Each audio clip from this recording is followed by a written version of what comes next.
quickly in few minutes. We apologize profusely for this. Sorry, ma'am. Thank you, Shirley. Are they ready? On a point of order, Chair. You can Yes. sing it, Tina.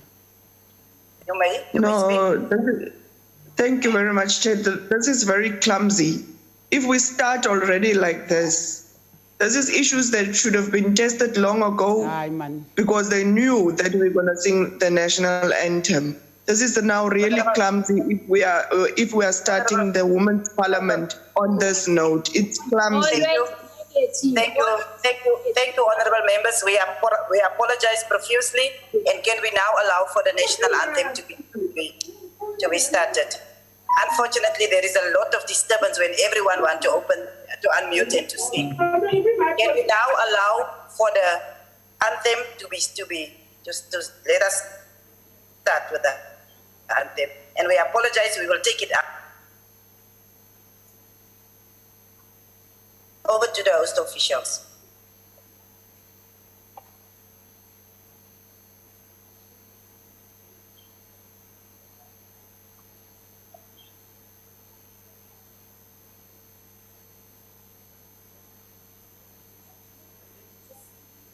Yes.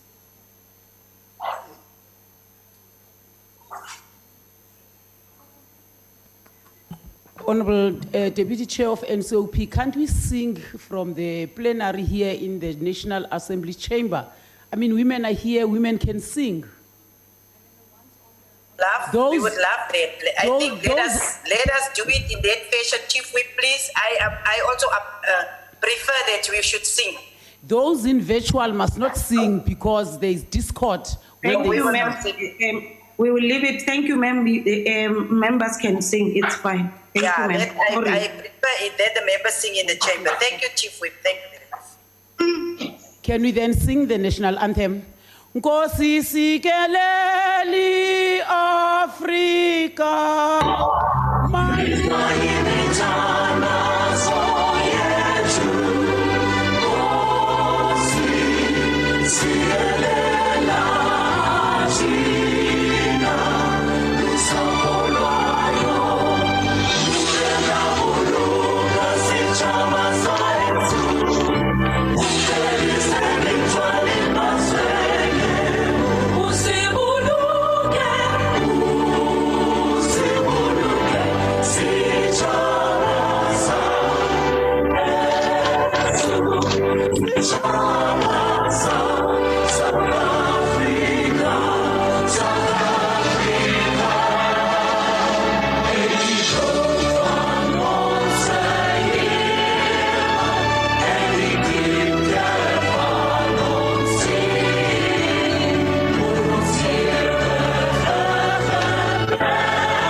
The STEM did the EFF didn't sing.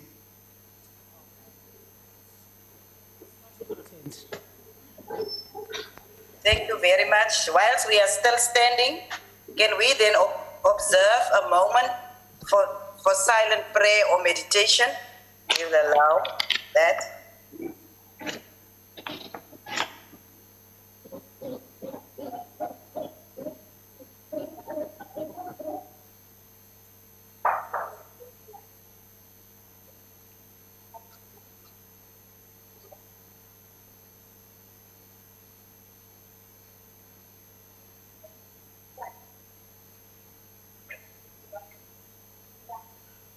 Whilst we are observing this moment of silent prayer, let us think about those that passed away because of COVID-19, those women that perished because of femicide or violence against themselves, those that perished because of HIV and AIDS, and all the diseases that are plaguing us, particularly as women.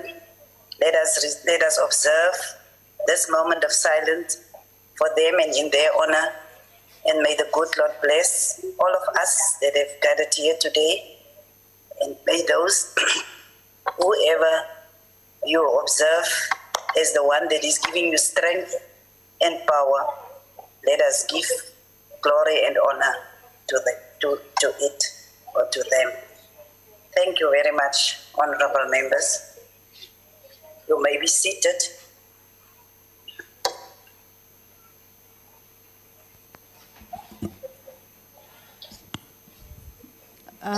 Honorable Chair, can I be recognized? Who's speaking? Who's speaking? It's Honorable Machesi from the House.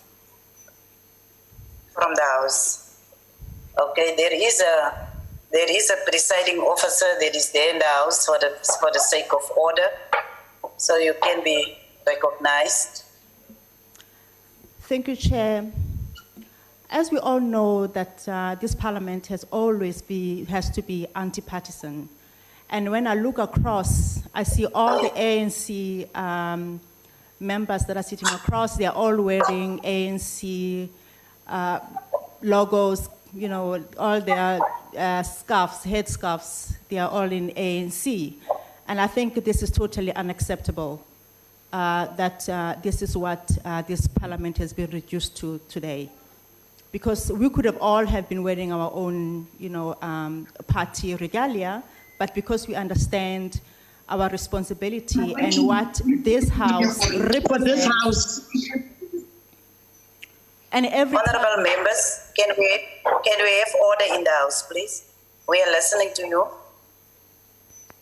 You can speak. Every time Continue. when there's a business of Parliament in this House, we've always been told that you cannot have your regalia in the House. And this is what we're saying today. So what are we going to do? I mean, I don't think we can go ahead in this situation. It's just not right. It's unacceptable. You can leave the House. Honorable members, can we have order, please? I'm sure as the presiding officers, we are capable of running this affairs. And it's just a pity, I don't know whether the member have been attending Women's Parliament all the time. Because even last year, women have been wearing their party regalia because we invited them as parties, even we invited parties, we invited the general public, so we are not prescriptive with regards to what kind of headscarves women can wear. We are prescriptive when it comes to members of parliament, but not to members of the general public. So since the rules does not address it, there is nothing that we can say with regards to that specific issue, because in the planning, people should have raised that issues so that we didn't have this kind of, and I think we can continue because this is a women's parliament and even the parties agree that the general rules of parliament doesn't apply. That is where you will see that we even waive the issue of giving parties proportional time. We gave them some time, a little bit of more minutes than they would have gotten in general, basically in parliament. So we take what you are saying, but we don't have the right to prescribe to women that we invite how they should dress to our event. Point of order, So Chair. can we then continue? Deputy Chairperson. On point of order, Chair. Yes, Chief Whip. Thank you very On a much. point of order, Chair. Thank you very much. Where is the order? Thank you very much. Chief Whip, you may speak. Thank you very much, Deputy Chair of the NSOP and the Chair presiding over here. Chair, I wish to bring to attention of participants today that this is not a house sitting of the National Assembly, neither a joint sitting of NCOP and National Assembly, and therefore, this is the Women's Parliament. In 2019, we said women can wear anything they like. We were on our traditional outfit in our colors here. Nobody raised anything. In the rules here, And in our preparation and even in the concept document, there was nothing that was saying we now must not wear party colors. And therefore, there's nothing wrong that as these women from the ANC has done in wearing their colors. If we are to amend the rules for future, we can do that. But at the moment, there was nothing that was that is untoward for their outfit. Thank you. And I don't think we will continue discussing this issue. I think we must start with the opening remarks, and I'm going to continue now with the opening remarks. And I want to welcome all in the different categories. We will start with the Deputy Speaker, Deputy Chief Justice, Justice Kampepe, Minister in the Presidency for Women, Youth, and People with Disabilities, and other ministers that are present, members of Parliament, ladies and gentlemen. It is indeed an honor for me to have been given an opportunity to welcome you all to the 2020 Women's Parliament. In August 2019, we convened our first Women's Parliament of the 6th dispensation. That session was a very important session because it enabled us to identify the urgent matters that women in South Africa want government to address during the 6th dispensation. What emerged clearly from our discussions was the fact that gender-based violence and femicide had reached very pervasive levels in South Africa.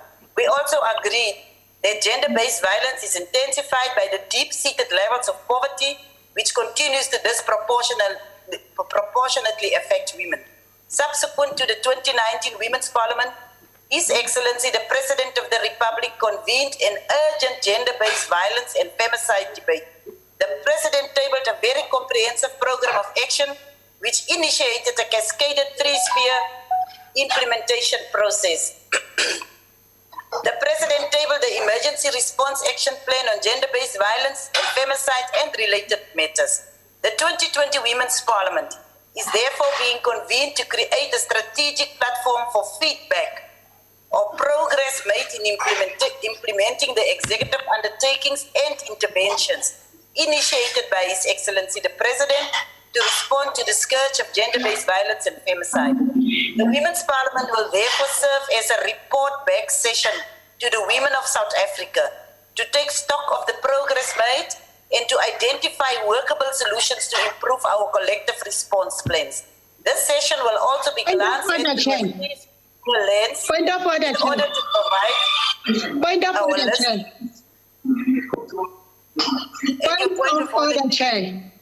Your point of order is, ma'am? Yes, it's Primrose Sonti here. Sonti? Yes, Chairperson, you are not talking about the colors of the organizations. We are talking about the logo. Why is there the logo inside the Parliament, House of the Parliament? We are talking about the logo, not the colors, Chairperson. We can't proceed like this. Chairperson, but else you must allow us to go back and wear our logos and then come in. Can you allow? Can we allow me to finalize the opening remarks? Why the opening remarks? But there is this query. You are querying about this, Chairperson. Why are you continuing? Because the chief whip says the colors, we can wear all the colors. You said that last year, 2019, but now it's not the colors, it's the logos. It's the logos. Chairperson, can we please get order in this house? I think this thing has been addressed and the rules is very clear. A ruling of the chairperson is binding. And we have ruled that there is nothing wrong with what the women are wearing because we cannot continue to have a very minute debate on issues that is not going to make any change to the issues of gender-based violence and femicide. So can we be allowed to continue? You are touching us. You are touching us. Then we have the three arms of state present here today.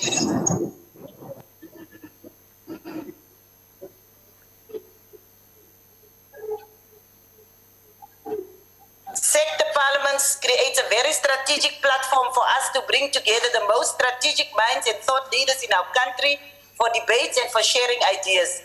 This is not only a platform to lament the lived conditions of our people, it is also a platform to engage constructively through the battle of ideas to find the most suitable solutions to take South Africa forward.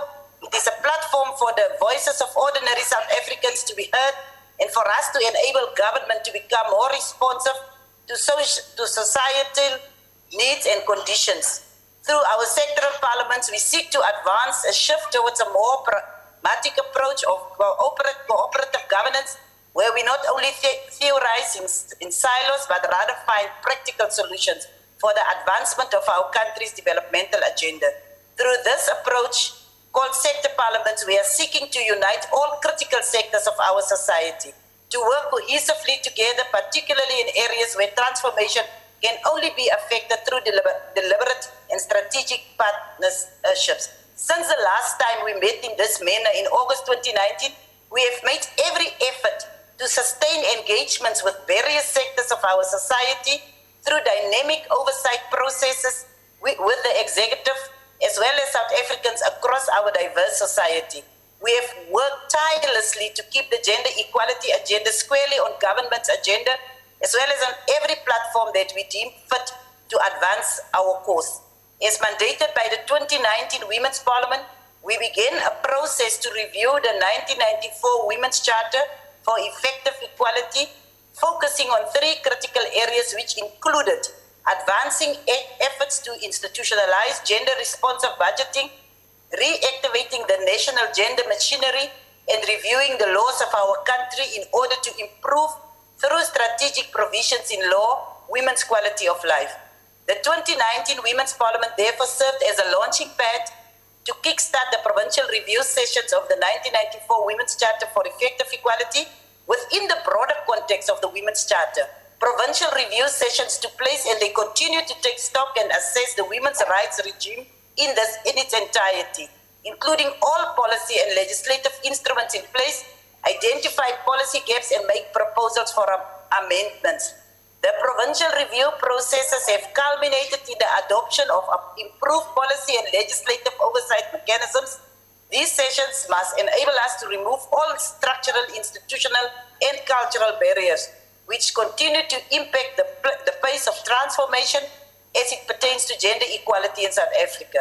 Honorable members and delegates, to date we have completed 3 provinces, which are Western Cape, Northern Cape, and Free State, and we will continue with Limpopo on the 2nd of September, conducting district review sessions. These sessions culminated in the convening of the high-level review sessions to appraise premiers of provinces we visited on the findings emanated from district-level review sessions.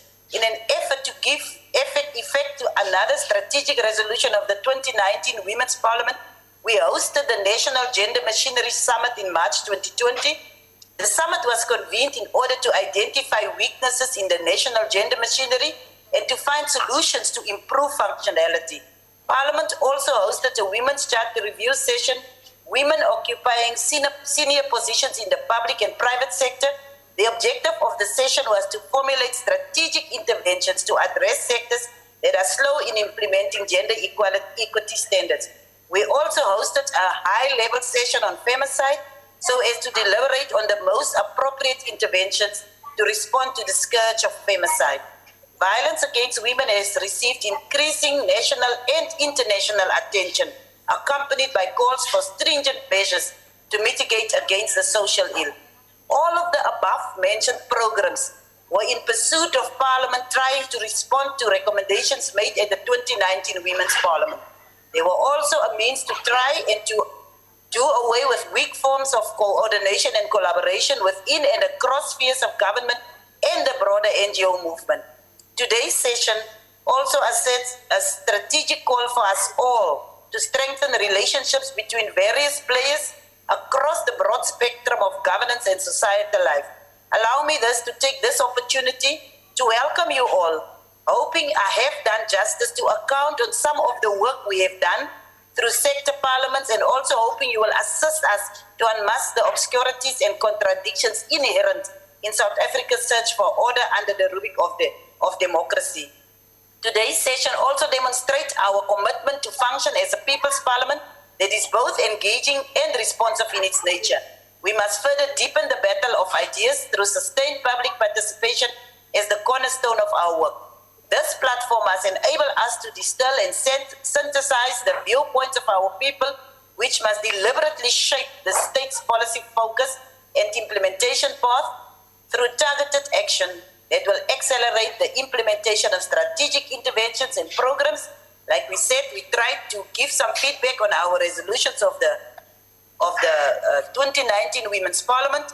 And with that said and done, we welcome you all to your own engagement within our sectoral sphere. And we would love to give over now. We would have a message from the President, but we will take the message a little bit later. And we will now give over to the Minister of Women in the Presidency, Minister Maite Nkwana-Mashabana, to continue with our program. Over to you, Minister, and thank you very much. Malibongwe. Gamalama Kostas. Malibongwe. Gamalama. Honorable Chair of the Council of Provinces, Deputy Chair of the Council of Provinces, Mayor Sylvia Lucas, respected Justice Campepes, Acting Deputy Chief Justice,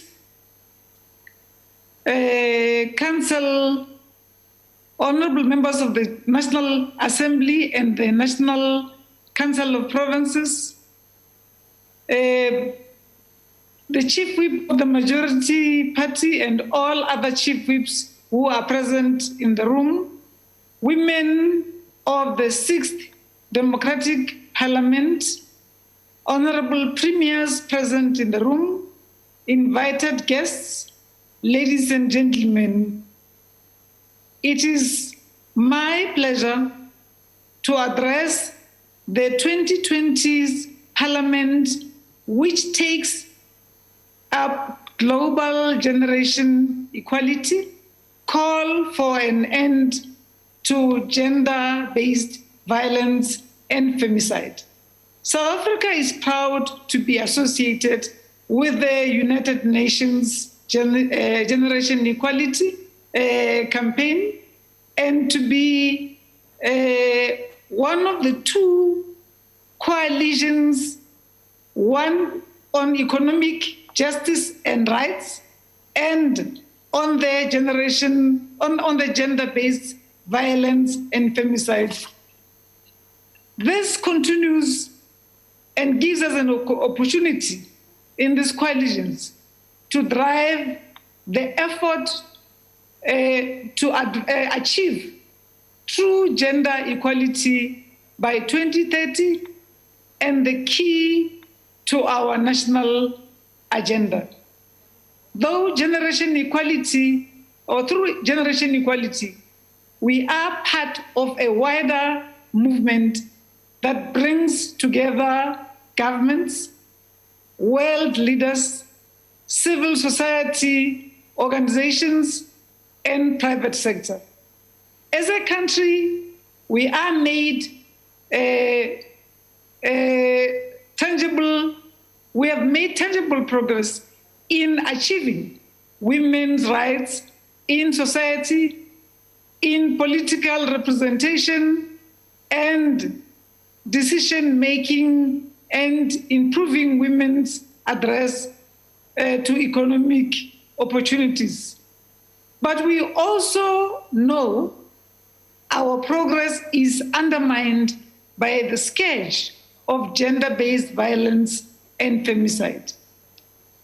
Violence perpetrated by men against women and children is a stain on our national conscience. This year's Women's Parliament is being convened to gauge our progress in the fight against gender-based violence and femicide, and to identify concrete measures to intensify our existing efforts. Through the Emergency Response Action Plan that we launched last year, we have managed to redirect substantial resources to combat gender-based violence. We have been able to increase the number of shelters and care centers for survivors, to improve the capacity of the police to deal with the crimes and sexual violence, and to improve the services to women and children who have to go through the criminal justice system. We have made important progress in reforming our laws to afford greater protection to survivors of domestic and social violence. And since the beginning of May, we have been able to implement the National Strategic Plan to combat the gender-based violence and femicide. I am pleased that the 2020 Women's Parliament will be addressing the critical issues of women's economic inclusion. Far too often, women's financial circumstances force them to remain in abusive relationships that makes them more vulnerable to violence. Women-headed households are more likely to be poor than male-headed households. Women are also more likely to be the lowest paid in jobs to be when they do get employment. We move and we have made a number of commitments under generation equality, such an increasing public procurement for women, supporting women-owned SMEs, eliminating gender disparities in pay for men and women, and promoting in the women in the land reform process. Working together as women, the private sector, labor, and civil society, and indeed as political parties, we will be able to give real effect to the rights of women. I congratulate the 6th Democratic Parliament for its continued commitment to advance the gender equality in all areas. May you carry high the torch of freedom that was lit in 1994 and ensure that it continues to light the way to a future that is free from discrimination, persecution, violence, femicide, and against our country's women in total. I wish the 2020 Women's Parliament well. You carry the hopes and the women of South Africa and the common aspirations to live in peace, security, and dignity. You carry our best wishes for our success. Malibongwe, I thank you. Thank you very much, Honorable Minister. And we will continue with our program. And we really, like we have said, this is a report back session. And we are glad for the areas that you have focused on. We are also very happy with the NSP that is showing that there is work being done with regards to what women have asked that must be responded to. And I think the government is on the right track. We just hope that you will get the necessary budget to make sure that we do implement our plan to make sure that we address issues around gender-based violence and femicide. Oh, then the next speaker will be our deputy speaker that will represent the legislative sector. Like we said, we want all three arms of state together here, and we are achieving just that. We will give over to the deputy speaker to bring in the approach of the legislative sector. Deputy Speaker, over to you, Chair. our partner in the sectoral work that we are doing at Parliament. Can I be recognized, please? Thank you very much, Deputy Chair. I wish to convey my greetings and respect to all our guests Chair. Deputy in the Speaker. House and on the Deputy virtual Speaker. platform. Deputy Speaker, can you allow us? There is a member that has point of order in the chamber. Deputy Speaker, I raised the issue of the fact that there are members here, they are members of the public, from what I understand, but they are wearing ANC regalia headscarves. From what I understand from the rules is that they can wear the colors of the ANC, that is fine, but they are not allowed to be wearing regalia that is with ANC writing on them. So I think, like, the ruling that has been passed is incorrect, and there's no one who will be speaking on the podium wearing ANC regalia. It's totally unacceptable. So what should have happened is that they should have sat on the gallery where the visitors normally sit. They cannot be sitting inside the Parliament precinct and with the ANC regalia. So I need that ruling to be looked at, and we need to have clarity on this and how we're going to move forward. Thank you, member. The Chief Whip of the Majority Party. Thank you very much, Chair.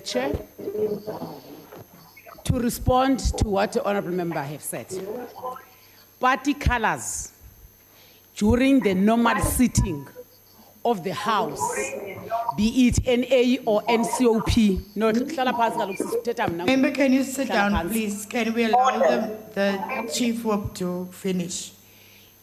But party colours. Some of us, we wear party colours when there is sitting, but without logos, because we are members of this House.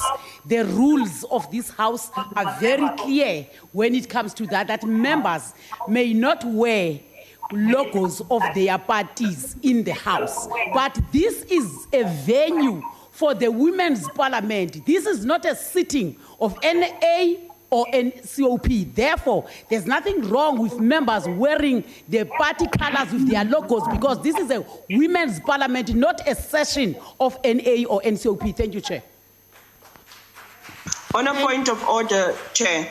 Can I be On a point of order, I also raised the point of earlier on, you didn't take my hand. Now I'm raising a point of order again on the same matter. And I please request you to indulge my point of order. We are all here, party representatives, and if you're going to forever not take our points of orders, it's also not correct. I've raised a point of order early on. Can I please be noted?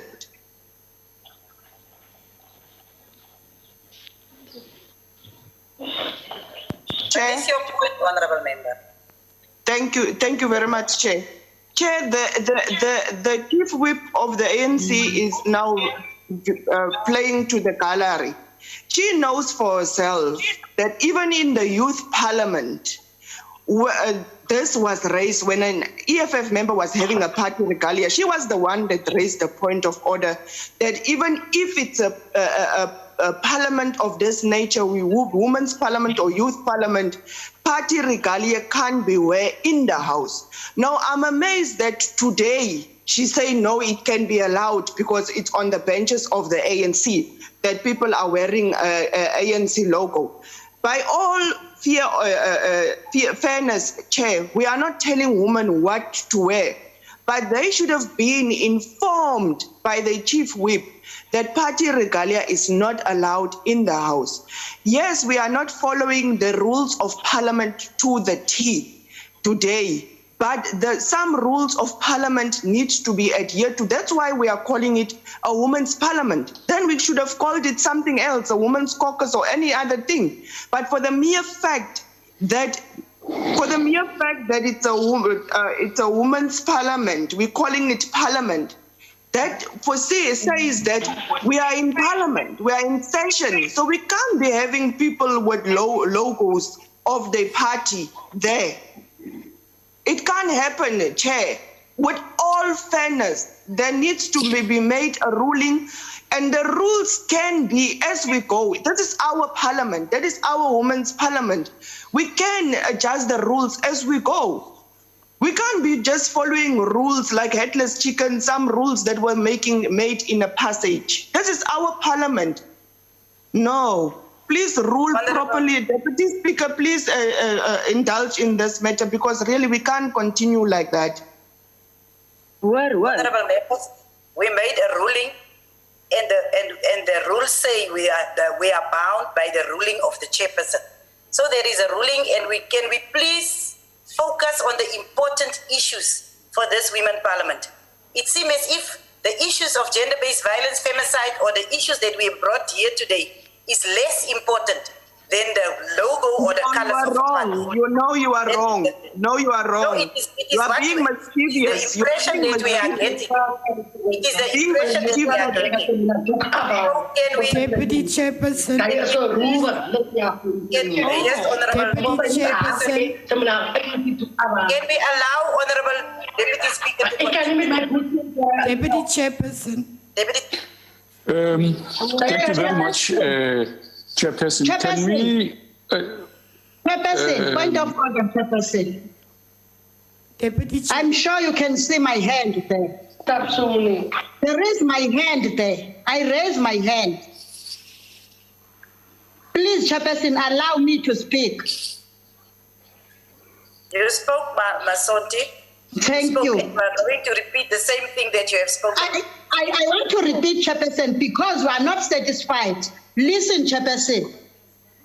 Siyacela khawusivale kancinci discussion siphume siyonxiba iiduksi zethu zeregalia ezine logo ukwenzela ntoni uzokwazi uqhuba umsebenzi wakho, because uchief whip of the ruling party umisleader ihouse, umisleader country. Deputy Chair, Deputy Chair, there's a point of order in the chamber. Deputy Chair, there's a point of order in the chamber. Oh, but the aim is to collapse this parliament. Whilst people are going to change in the party regalia, we are going to continue with the women's parliament. No one was prohibited from wearing party regalia. This is really unfortunate that people are fighting like this. Deputy Chairperson. Can we continue, Deputy Chairperson? Honorable Deputy Chairperson. That this is what our women's parliament has become. Can I suggest that someone in the House suggested that this matter be attended to? I recommend that we do that, but not today. I think the Rules Committee must consider this issue as it arose today, but at least out of respect for the public that's with us today in the House and online, that we allow ourselves to proceed. Without making any judgment on the correctness or otherwise of any points of order that we raised. But I think it is also appropriate convention that when a ruling is made, we work with it, and then we can challenge it in the Rules Committee so that we draw the appropriate rules for attending to this matter. Would we proceed on that basis? Yes. Deputy Chair? No, I think we will have to look into the whole issue, particularly for further sectoral parliament that we are going to have. And I think, Deputy Speaker, you can continue with your input. Deputy Speaker. Thank you, Mayor. Can I be recognized? I'm just a little bit worried about what the public will think of us if we fight about dukes and logos and not about the issues that is important for them. Deputy so Speaker? that's why I'm requesting. I'm not in the chair, ma'am. Can you ask the deputy chair? Yes. Because Deputy she is Chair. in the chair. Yes, Rini. Deputy Chair. Can you identify yourself? With due respect, Deputy Speaker, I think it is really wrong to come in the House with the ANC regalia. This thing is not really fair. The ANC logos in the House, because we know very well that we are not allowed to come to the House wearing our party logos. So I think ANC people must go and remove their logos, or we must all allowed to wear our party regalia. Deputy Chairperson, if you allow me from the chamber side, please. Chair for We need to continue. Deputy Chairperson, if you allow me. Yes. Chair, I'm Deputy standing. Chairperson. Can we allow Judith Chabalala first, Honorable Gillian? Thank you, Deputy. Can we allow Honorable Chabalala? Thank you so much. Thank you so much, Chairperson. Let's firstly perhaps recognize the importance of the day. And I'm trying to raise and rise as a member of parliament in appeal to what has been raised to us, specifically by what the Deputy Speaker says to us, to say, let's refer this matter in terms of the rules applicable to it to be looked at so that we draw lessons moving forward. However, the reference of last year's Women's Parliament has been made that women were allowed and were not told what to wear. It was not prescribed. Now, women have attended, they have been invited, Chairperson. It is unfair for a person sitting inside the chamber to be ridiculed, specifically by us as Parliament that have invited them to a point where we suggest that they must even go out and change what they're wearing, what they've prepared from their own houses. Now, Chairperson, today is a very important day where we must discuss gender-based violence and move the women of South Africa forward. I really humbly suggest and submit to this House and to other honorable members to say, honorable members, leave the matter to be discussed in the right forum, and it has been raised, has been noted. Let's not reduce this House to what we are reducing it to. And I'll submit to your Chairperson that let's respect the Chairperson's ruling. The Chair has ruled. We're proceeding with the business of the day. Honorable members know the channels that they must adhere to for them to raise their orders. Now, let's not abuse. Everybody has been invited in this podium to come and be, so that we're able to be optimum with time as well, Chairperson. So I'm really humbling and requesting that honorable members, let's behave accordingly. You will write to the Speaker's office, you will write to the Speaker's office insofar as your matter is raised. But let's proceed with the business of the day and welcome the women that we've invited from all the caps that they're wearing, Chairperson. Let's respect them. I thank you. Thank you very much, Honorable Chabalala. I think with that, we can agree that this be taken up at the right platforms that is existing within Parliament, and that will apply henceforth, so that all of us will be on the same understanding, because really, I agree that this is a very important session, and the women outside that is why women are getting disgruntled that we are not taking the issue serious. So, Honorable Deputy Speaker, thank you for the guidance. Thank you, Honorable Members. We will then take it up in the fashion that is being proposed, and we will take it from there. Honorable Deputy Speaker, can you please continue? Thank you. Thank you very much, Madam Chair. I'd like to also just congratulate the choice of calling for advancing our collective efforts to end gender-based violence and femicide. And that elements of what we will say by way of welcome, but also a bit of connecting a few of the dots from the legislative sector response. The the creation of a non-racial, non-sexist society, hopefully egalitarian, means we must do everything in our power to remove obstacles to that vision. The struggles to date inside the state, amongst civil society organizations and amongst the people themselves as well, is crucial and continuous. So today's gathering is evidence of that process, that we are continuing the process of dealing with creating a society that is non-racial, that is non-sexist, and that is democratic. We, however, need to recognize the roots of the problems we are confronting, because that draw attention to what we are doing right and perhaps what we're doing correctly. And the roots lie in our colonial and apartheid past. The legacy thereof remains with us to a certain extent, but some of them are subjectively our own responsibility. So in a sense, the history of collaboration in the sector, the legislative sector since 1994, 95, 96, recognizing the value of working together, seeks to deepen this process of looking back in order to look forward. The sector legacy report provides a broader overview of the work we've done in the sector historically.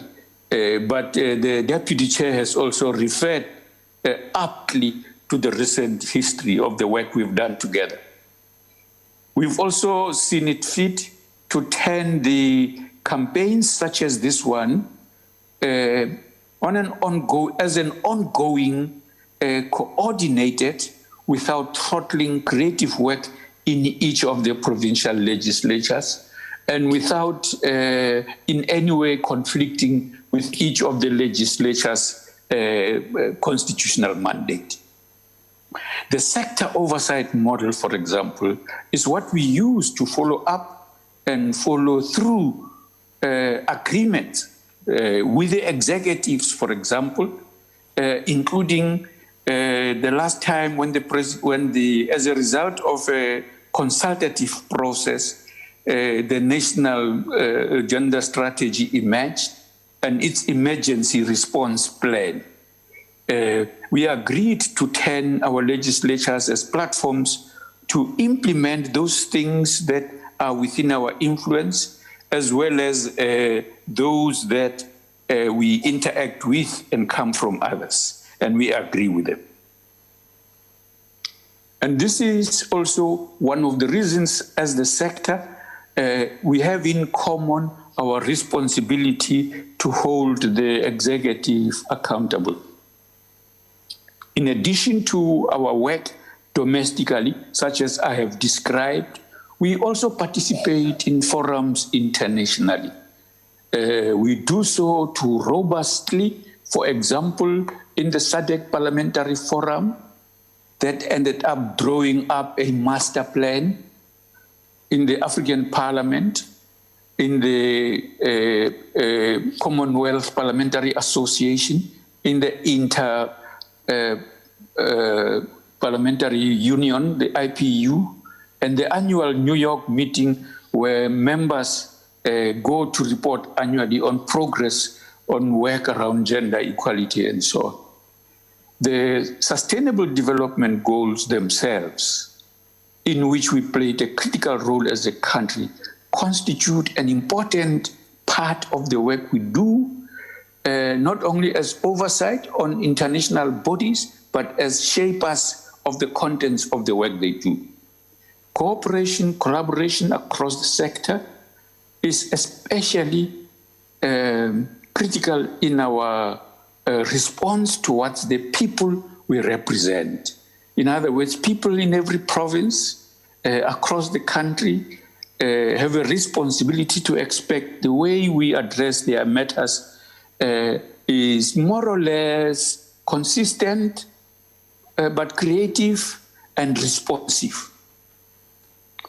Public participation is another element of the work we do together as the sector, broadly speaking, and creative engagement, such as was described by the Deputy Chair earlier on, binds us together as a sector in a dynamic manner. It helps us to deal with questions of eliminating violence, all violence, but especially violence against women, children, and the LGBTQ plus community. Is for us a critical priority and ongoing work. This is important also for working with the judiciary because there's a role in the work that the judiciary does that is relevant to providing clarity in the legislation, but also where there are issues of implementation that ends up in their area of responsibility, where they can play an important role. The institution itself is not immune to the requirements for gender equality, for example, leadership across all levels, effective participation, and so on. So it and itself, as the judiciary, broadly speaking, needs to reflect the overall constitutional requirements for being non-racial, for being non-sexist, and for being democratic within their own mandate and so on. We consider such work across the boundaries beyond which we come as critical. And so today's gathering, for example, is absolutely important as it puts us together, the executive as represented by the minister in this instance, and perhaps with the remarks of the president later on, but also the Justice Kampepe from the judiciary. But also we work with institutions, as I said earlier on, that support democracy.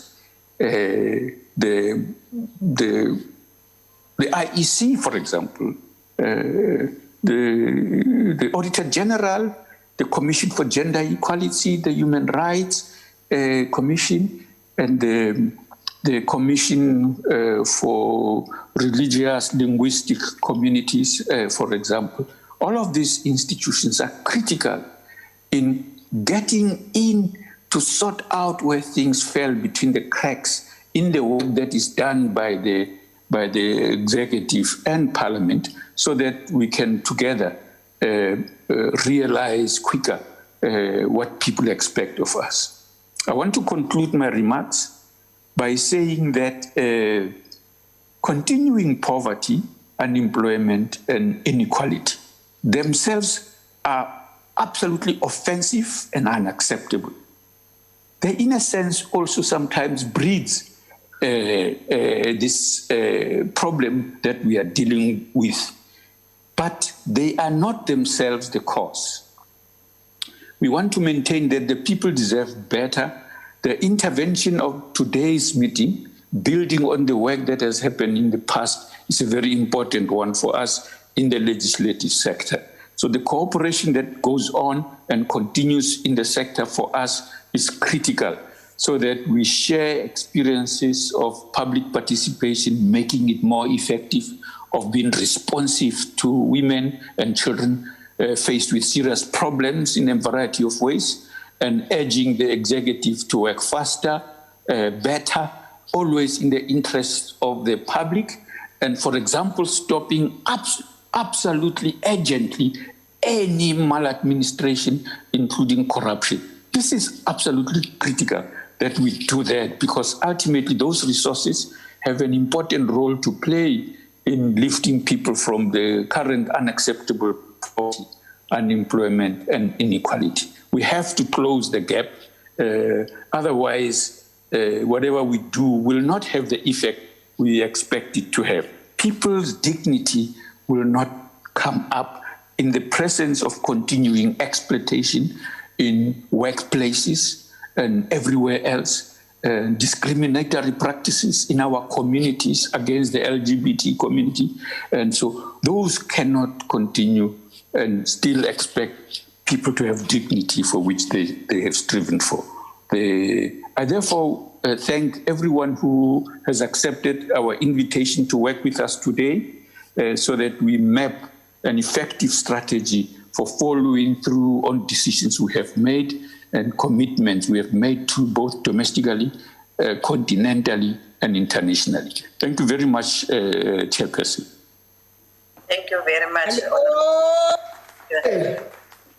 Thank you very much.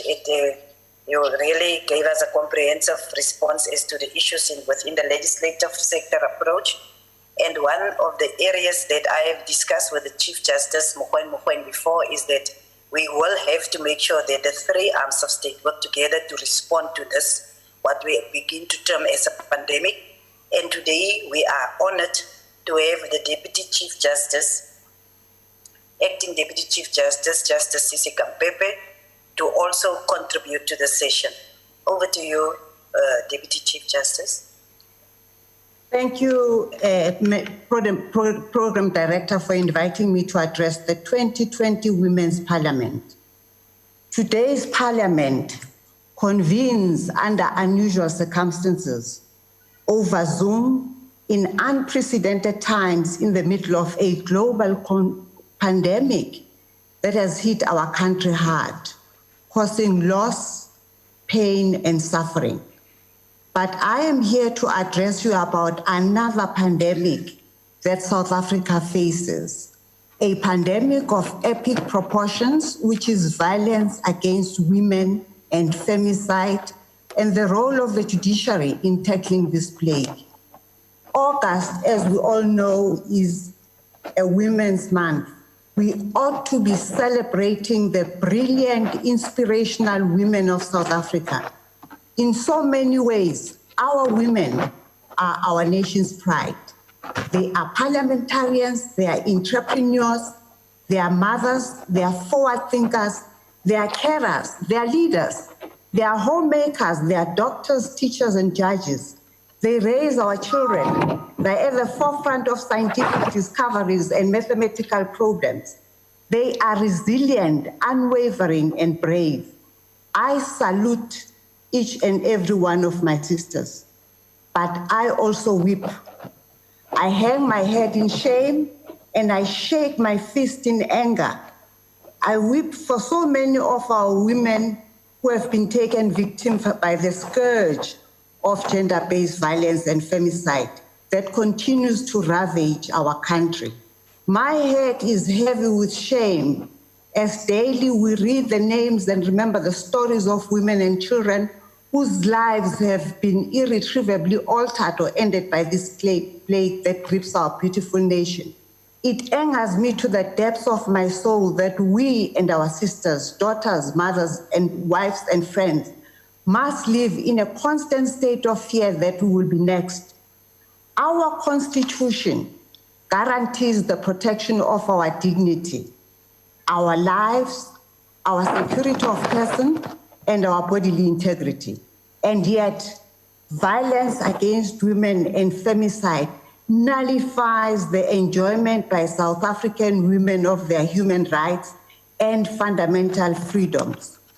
When can we see our daughters walk safely in the streets? When can we sleep peacefully at night without wondering what danger lurks in the dark corners of our neighborhoods and villages, or in the darkness of our very own homes? The battle we fight against this horror requires a relentless and structured attack by all sectors of society. Parliament, the executive, civil society, South African police, the National Prosecuting Authority, and the courts must each play their part effectively. Today, I speak to you as a senior member of the South African Judiciary, as a justice of the Constitutional Court, a sworn guardian of the Constitution and the Bill of Rights, and as a Black woman. You have asked that I address you on the role of the judiciary in giving effective responses and building sound institutional practices in cases involving gender-based violence and femicide. I cannot promise to provide you with any quick fixes or easy answers to these problems of enormous proportions that we face, but I hope to pose some ideas and to at least start a discussion on the role of the judiciary in the fight against gender-based violence and femicide in South Africa. In many ways, the rights in the Constitution and South Africa's statutory and common law protection provide a sound legal framework for upholding equality, justice, and respect for women in our nation. The Bill of Rights provides for equal dignity, protection against discrimination on the basis of gender, including gender-based violence, the right to security of the person and bodily and psychological integrity, and the right to life. Through legislation and common law, our law criminalizes, amongst others, domestic violence, sexual assault, murder, and rape. It provides avenues through which justice can be served, the perpetrators of these abhorrent crimes can be apprehended, convicted, and mandatory lengthy sentences imposed upon them. The judiciary is responsible for ensuring that just outcomes are achieved. Those accountable are brought to reckoning through a fair and just process. Victims and survivors are avenged and dignity is restored.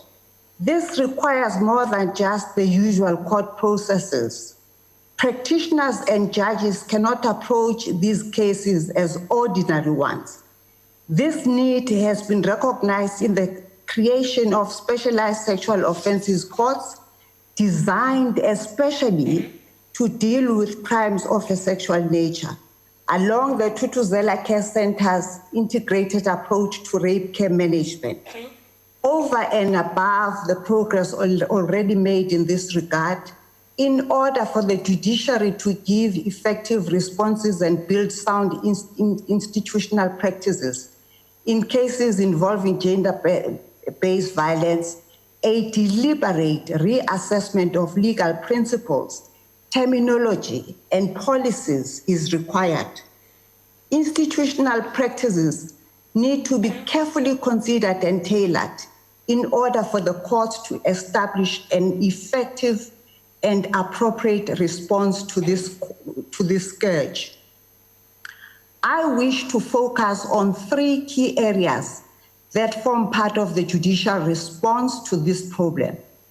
In many ways, all 3 of these areas have already seen significant changes which have proven to be effective in the judiciary's response to gender-based violence and femicide. But improving and strengthening these should be the starting point of any further effective responses by the courts. The first is the law itself. The second consists of the practices and procedures within the court processes. The third concerns the approach taken by judges and practitioners in these cases. I turn now to the first area of focus, which is to bring the law when needed in line with the norms of a constitutional society based on equality, dignity, freedom, and security of person.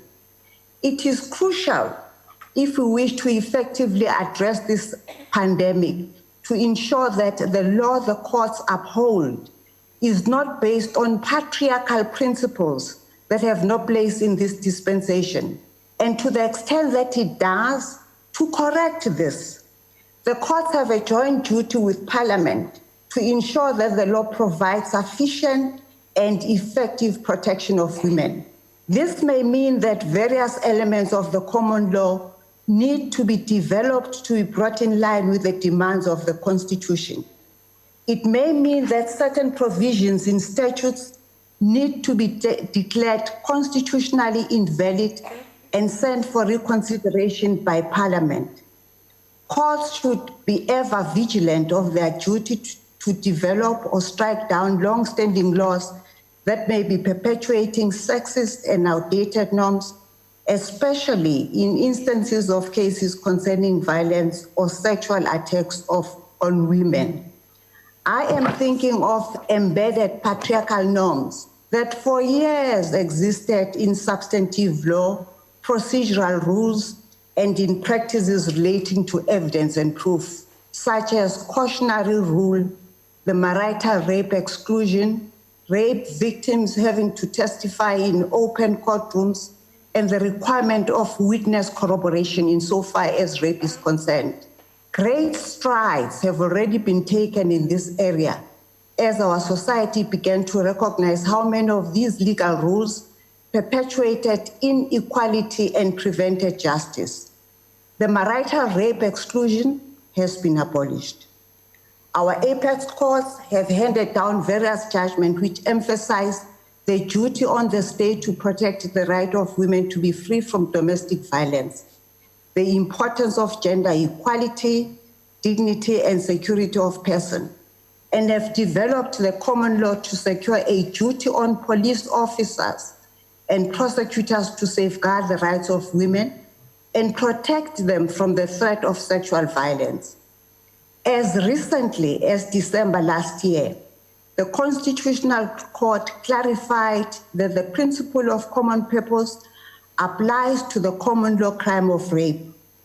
This judgment in the matter of State versus Shabalala recognized that viewing rape purely as a sexual act consisting of non-consensual penetration by an accused on a woman mischaracterizes the reality of rape as an act of exerting power and dominance over women.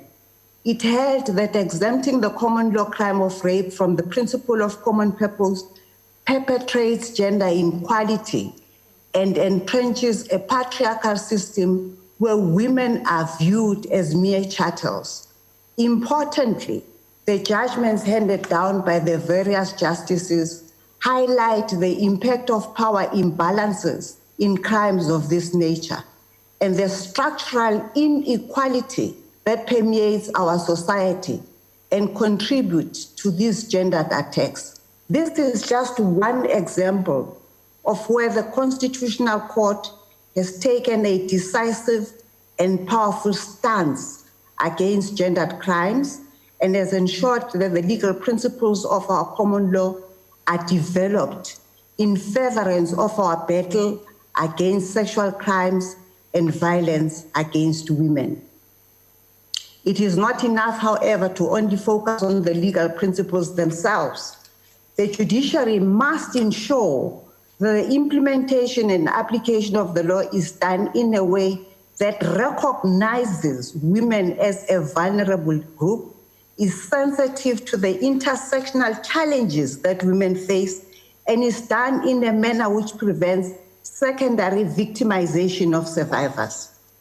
This brings me to the second area for discussion, the implementation and application of the law.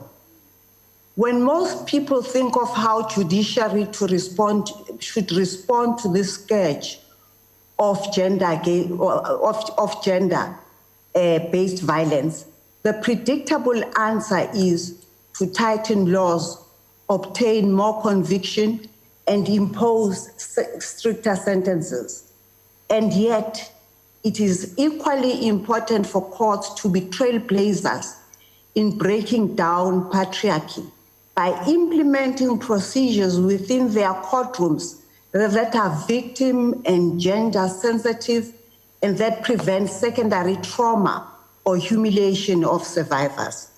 This means that there must be a formalization of norms that gives the necessary protection, respect, and dignity to women during the hearing of these cases, and a standardization of procedures giving effect to these norms across the different courts. Examples of victim-centered procedures include making provisions for survivors of sexual assault or rape to testify in camera, for survivors of sexual assault to testify in camera or through intermediaries, anonymization of survivors and witnesses during court processes and in the judgment itself, and carefully considered rules surrounding cross-examination of survivors to prevent secondary victimization or trauma. The creation of sexual offences court has been an important step forward in this regard, as has notable shifts in procedures in sexual offences cases and the way in which many judges and magistrates have been adjudicating these matters. However, there is always room for growth, and the judiciary should continue to strive for better court procedures. There ought to be a constant assessment of the success or otherwise of our procedures to ensure that we are doing everything possible to make the process of seeking justice accessible and trauma-free for our women. In reassessing and improving these standard procedures, it may be beneficial for courts, alongside independent research, to have regard to international human rights standards, recommendations of treaty bodies, and courts in foreign jurisdictions to see how other jurisdictions have dealt with similar issues. For example, the United Nations Office on Drugs and Crimes compiled a handbook in 2019 for the judiciary on what it calls effective criminal justice responses to gender-based violence against women and girls. This outlines, amongst others, the appropriate way for judges to respect and interact with victims during the criminal process, recommends incorporating a gendered perspective into judicial decision-making, and provides further examples of good practices by the judiciary, like gender and victim responsive courts and judicial training and development. We as a country should not be proud to learn from other nations where their procedures are good. Mama tried these nuts for me. Finally, the way in which judges approach and consider cases and the wording of their judgment plays an immeasurable role in providing an effective judicial response to femicide, rape, domestic violence, and gender-based violence. If practitioners and judges approach these cases in a purely formalistic manner, with the facts and elements of the crime divorced from their brutal societal settings and the unfortunate position of women in South Africa, real justice will never be done. Judges have to embrace the lived reality of the survivors, the norms of the community they live in, and consider how they may face intersecting dimensions of power inequality, whether it be on the basis of their gender, race, class, or sexuality. In this regard, terminology in judgments and in courtrooms is very important. As I held in Chabalala, words matter. Words give a construction of a certain viewpoint of the world, and this viewpoint tends to be gendered. To empower women, courts may consider shifting their terminology away from victims towards survivors in order to reflect the agency, resilience, and courage of women subjected to gender-based violence. Similarly, acknowledging the vulnerability of women must not be seen as viewing women as lesser or weaker than men. Vulnerability of South African women does not stem from any inherent vulnerability, but rather from structural, patriarchal, and individual inequality, discrimination, and embedded societal norms that make women vulnerable to being targets of violence or sexual attacks on the basis of their gender. An awareness and understanding of the dynamics and norms behind sexual and gendered violence is crucial for the management of these cases and the writing of these judgments. So too is an understanding of intersectionality and how gender, race, class, and sexuality, amongst other things, may exacerbate the inequality and vulnerability of certain groups. It is no secret that indigent Black women bear the brunt of gender-based violence and femicide, Whilst rape, femicide, and gendered violence affect women of all races and classes, it is well known that in South Africa, as a result of our oppressive history, these crimes have an inimical effect on Black women specifically. It is often the most powerless who are targeted in crimes like rape and murder that are characterized by power or desire for power on the side of the perpetrator and disempowerment and degradation on the other. As a result, it would not be amiss to suggest that continuous training for practitioners and members of the judiciary on these dynamics and how best to approach cases of this nature must be accelerated.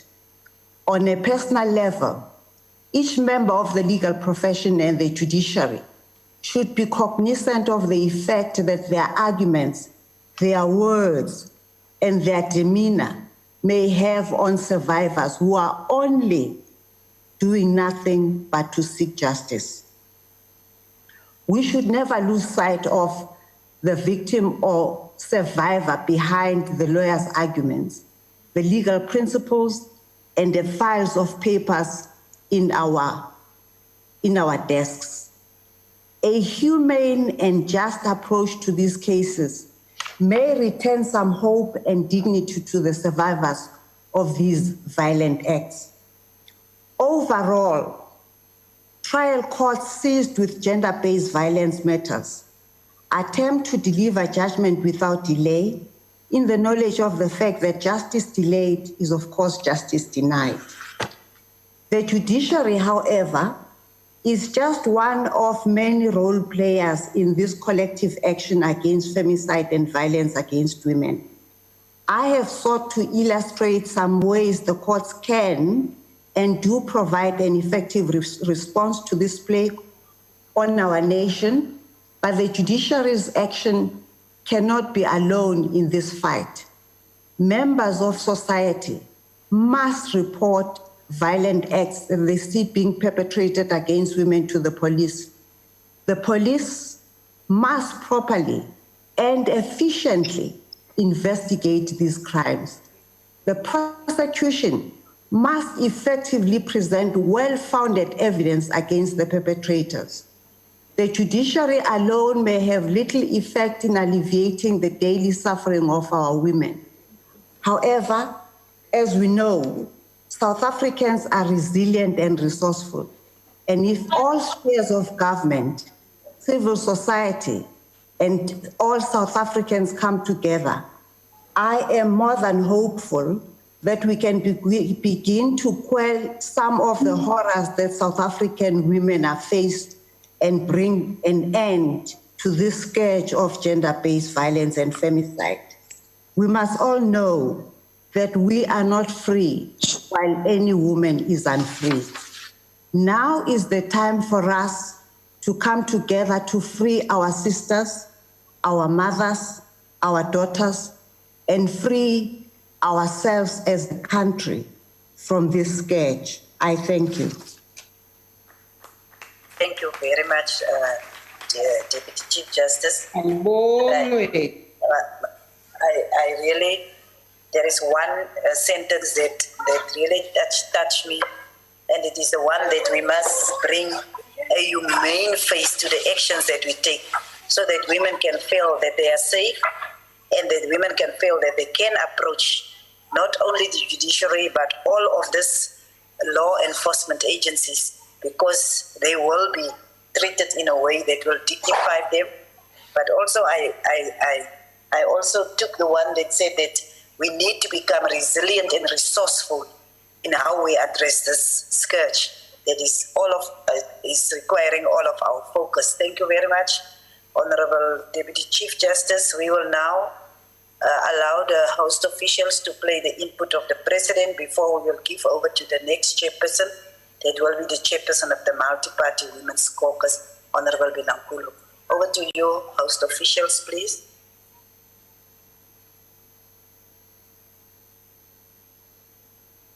I greet you, the inheritors of the noble legacy of the women of 1956. 64 years ago, our mothers, daughters, sisters, and grandmothers and great-grandmothers stood defiant and proud, united in their demand to live in freedom. They stood not for themselves alone, but for the rights of the generations of women yet to come. This day provides all of us with an opportunity to reflect on the road we have traveled as a nation since then. As a country, we have made much progress that we can be proud of.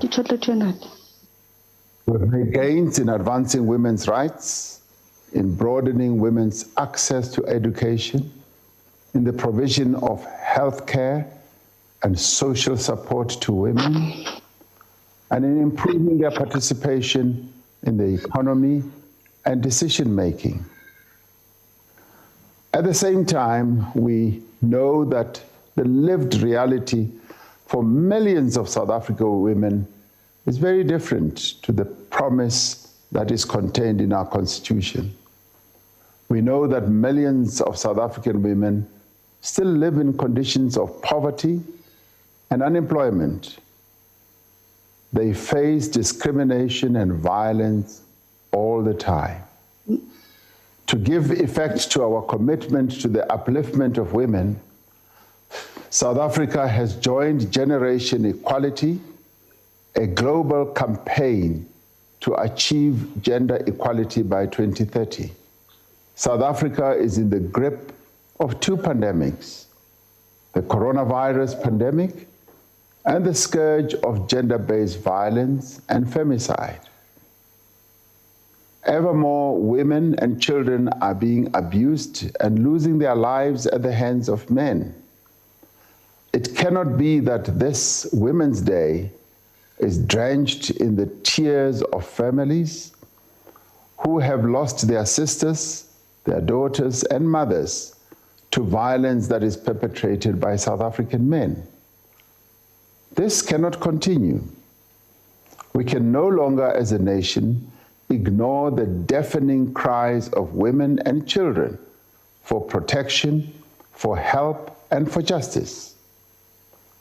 It has been 11 months since I addressed a joint sitting of Parliament to announce an emergency response action plan to combat gender-based violence and femicide. Since then, we have taken concrete actions to provide greater support and care to survivors of gender-based violence. We have increased the number of shelters and care centers for survivors and improved the capacity of our police to deal with the crimes of gender-based violence. We have made important progress in reforming our laws to give greater protection to survivors of domestic and sexual violence. We now also have a national strategic plan, which, among other things, aims to promote women's economic inclusion. One of the most important ways to reduce the vulnerability of women to gender-based violence is to enable them to become financially independent. With the launch of Generation Equality and with the implementation of the National Strategic Plan, we have a unique opportunity to refashion our society and the lives of the women of our country. The urgency of achieving gender equality has never been greater than now. The coronavirus has left none of us untouched, but it is those who already face economic insecurity, poverty, discrimination, and exclusion who have been hardest hit. To support the fight against gender-based violence, the Solidarity Fund has approved a 17 million rand project to expand shelter services and support the network of Tutuzela care centers. A portion of this funding will also go towards capacitating the Gender-Based Violence Command Center to ensure women are not made more vulnerable during the lockdown. We have put mechanisms in place, not just for social support, but also to help women-owned businesses. Of the 12.6 million people who have received social grants during the month of June, 10.5 or 83% were women who are aged 16 years and older. Of the total number of SMMEs benefiting from the Debt Relief Finance Scheme, 33% are women-owned businesses. The Industrial Development Corporation, the IDC, has also directed a significant portion of its funding approvals to supporting youth and women-empowered businesses. We have prioritized Black-owned and women-owned businesses in the procurement of personal protective equipment. There has been a number of success stories of women either starting businesses to produce personal protective equipment or modifying existing business operations. This pandemic has demonstrated our ability to support the greater economic participation of women in real terms. This good work must not end when the pandemic is over. We must maintain the momentum. The generation of 1956 mobilized, organized, and stood firm in their demands for their rights to be respected. The women who, in the recent past, have taken to the streets demanding an end to gender-based violence and femicide carry forward the flame of that struggle that the mothers, the sisters of 1956 embarked upon. Under generation equality, we want to see women's full empowerment achieved by this generation within a generation. This is our responsibility as a nation. It is our goal. If we each play our part, we can make this happen. The time for talk is over. This is now the time for action. I thank you, and I wish you the very best.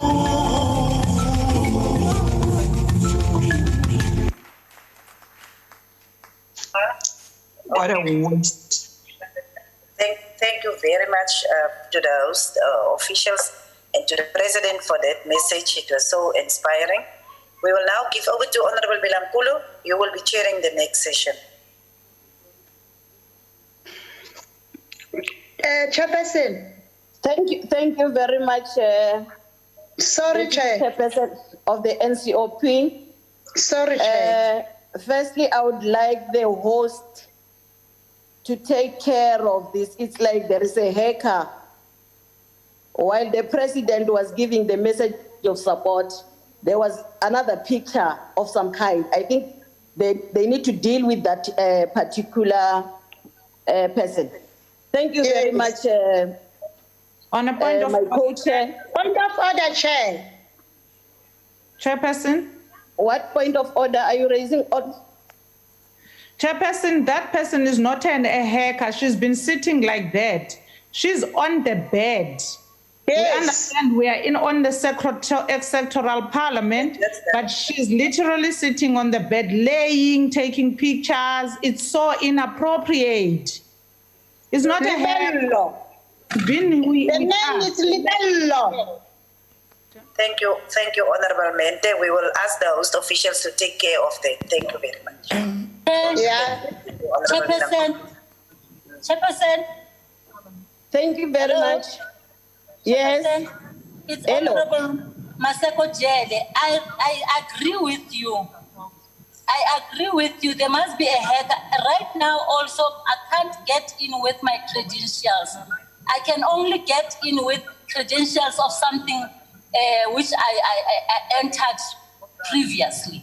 So I think, I request that they must look into that one, because I'm going to go out now. I want to get in with my credentials. Thank you. Honorable Bilankulu, you can continue. I will Can the host assist? Can the host assist, please?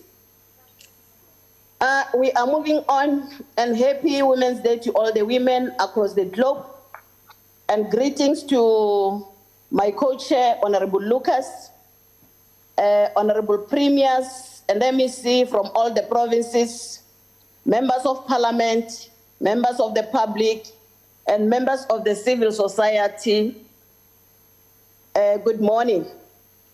Honorable Bilankulu, I'll be taking care of the second session, where we are going to listen to the provincial statements. Our first presenter will be the MEC for Sports, Recreation, Arts and Culture from the Eastern Cape Province, Honorable F. Komonye. Honorable Komonye, the time is yours. Thanks.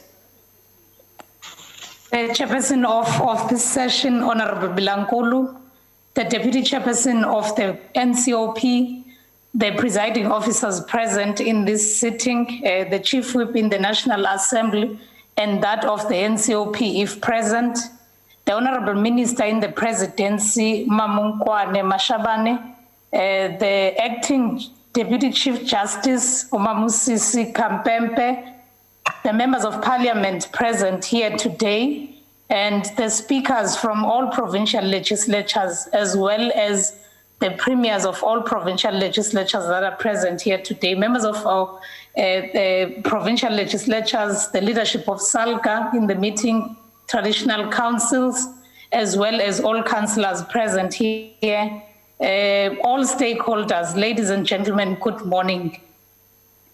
It is my singular honor, Honorable Chairperson, on behalf of the Premier of the Province of the Eastern Cape, to give an account of what has been done or is being done to deal with the scourge of gender-based violence. The Eastern Cape, as a province, like all concerned citizens and patriots throughout the country, has also joined the national effort to completely eliminate the scourge of gender-based violence and femicide. The Honorable President, in his message of support just before you took over, Honorable Bilankulu, indicated that it has been 11 months since he hosted the gender-based conference, which was held in November in 2018. Flowing from that conference and in response to the resolutions of that conference, the Eastern Cape then established an interim gender-based violence and femicide forum steering committee to really develop a strategic plan that is in line with the needs of the province. But that strategic plan was to be linked with the National Strategic Plan and the Emergency Response Plan. As a result, the Eastern Cape has developed a strategic intervention or an action plan which is underpinned by the following. One, that we have made a commitment to open more sexual offences courts in the province. We also made a call to the President to consider amending legislation to make the National Register of Gender-Based Violence and Femicide Offenders public, and for all crimes against women and children to attract harsher minimum sentences. Another underpinning is that we have made a call to the state to oppose bail and parole for perpetrators of rape and murder against women and children, and also to increase and reconfigure rehabilitation programs to reduce the number of repeat offenders. We also have made a call as the province to the National Prosecuting Authority to ensure that all gender-based violence cases that have been closed or that have not been properly investigated are reviewed. For example, in the province, we already have 1,797 cases that have been struck off the roll. And our belief is that there are those that still need to be reviewed in that number of cases. We also have made a commitment to address systemic challenges such as the backlog of cases, the delays in DNA testing, and the availability of rape test kits in our police stations. We made a commitment to establish more Thuthuzela care centers in the province, so to, as amongst other things, provide a holistic support to victims of violence and abuse, to also provide mental and psychosocial support to victims of violence and abuse in key service points, to also ensure that we improve reporting lines and strengthen family supporting programs. The seventh pillar in our strategy is a commitment to establish traditional policing in rural communities to strengthen GBV interventions. Honorable members of the House and the Honorable Chairperson, in dealing with any kind of a scourge, particularly one that has reached a crisis point, there is a requirement for a structured way of dealing with that kind of a crisis.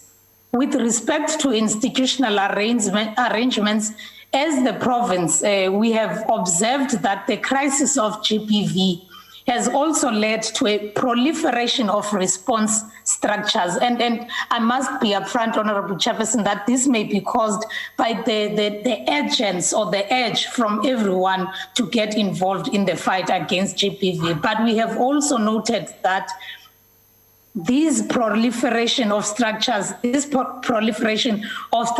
has resulted in duplicated efforts and thus minimizing the impact. Against this background, the Premier of the province and the provincial gender machinery has directed that all provincial structures that are fighting gender-based violence and femicide be coordinated in an integrated manner and be synchronized in order to ensure that there is integration and maximum impact. Accordingly, the Eastern Cape Gender Machinery has been revived to coordinate all GBV activities across spheres of government and in all the sectors in the province. In its composition, the Gender Machinery consists of the following: the MEC of Desrak as the chairperson, the MEC for Social Development, the MEC responsible for Safety and Liaison, the MEC responsible for Health, and all their HODs, departmental and municipal gender focal points, the Justice and Security sector, components of SPUs in departments and in municipalities, the NGO sector, the LGBTQI sector, constitutional bodies such as Commission on Gender Equality and Human Rights Commission, and the Office of Status of Women in the Office of the Premier. And the Gender Machinery reports regularly to the Executive Council through the cluster system of the province. Our last report, we have just tabled it on Wednesday, this past Wednesday. With respect to mass mobilization, Honorable Chairperson and members of the House, the provincial government is driving a concerted effort to ensure that there is greater awareness of GBV through its outreach and stakeholder engagement programs, as well as through messaging in the media platforms. The gender machinery itself has resolved to further intensify media awareness programs, especially concerning information about where victims may seek help. We are also increasing our efforts to engage men as the main perpetrators of the violence. We are of the view that it is not enough for men to say, not in our name only. They must be hands-on in the fight against gender-based violence. Currently, the province is piloting the implementation through the Department of Social Development of the Emergency Response Plan in OR Tambo District, focusing in Moza Hill Municipality as well as KSD local municipality. And this is mainly because of the escalation of gender-based violence in the areas that I have mentioned above. And key issues of progress in this regard include the fact that the Thuthuzela care centers have been opened throughout the lockdown period, and the courts that are dealing with gender-based violence cases were operating between 10 o'clock and 1, and they were prioritizing applications for domestic violence matters and GBV cases. issues relating to protection orders that were issued and served. With respect to the provision of psychosocial support to victims of gender-based violence, the Department of Social Development in the province has recruited 30 social workers on contract basis to respond to gender-based violence cases and provide care and support services to victims. Permanent posts for social workers were advertised, and 15 social workers have been appointed and have assumed their duties on a permanent basis, and work is underway to ensure that social workers are distributed equitably in all areas of the province where there's a need. With respect to one of the most critical areas of concern in the province, the DNA testing center, the feasibility study has been undertaken, and we are opting to utilize private laboratory services because SABS currently does not have a financial muscle this financial year to construct a public DNA testing center. And the provincial gender machinery has been mandated to resolve the existing obstacles in this regard. The possibility of using the currently existing COVID-19 labs is also being considered as the virus is subsiding in terms of the figures that we're getting on a daily basis. The police in the province are also reporting some progress with respect to fighting the crimes against women. For example, in the 2019-2020, the indication is that sexual offenses have decreased by 5.3%, and these are the statistics that were reported in the provincial women's parliament yesterday by the provincial commissioner of South African Police Services in the province. There's an indication that sexual offenses have decreased by 5.3 in the financial year under review, and cases of assault GBH have decreased by 3.2, while rape has decreased by 5.1. But we have, however, seen a rise in terms of incest, and we are very much uncomfortable that has happened during the lockdown. In terms of advancing the inclusive growth for women, the Eastern Cape has a range of programs and interventions which are aimed at advancing inclusive growth for women. And these include mainstreaming and monitoring of designated groups, including gender equality, which is driven by the Office of the Premier. A number of sector departments in the province are implementing a variety of programs that support and advance women empowerment. For example, the Department of Social Development alone has budgeted 4 million for women, 228 million for children, and 92 million for disabled people.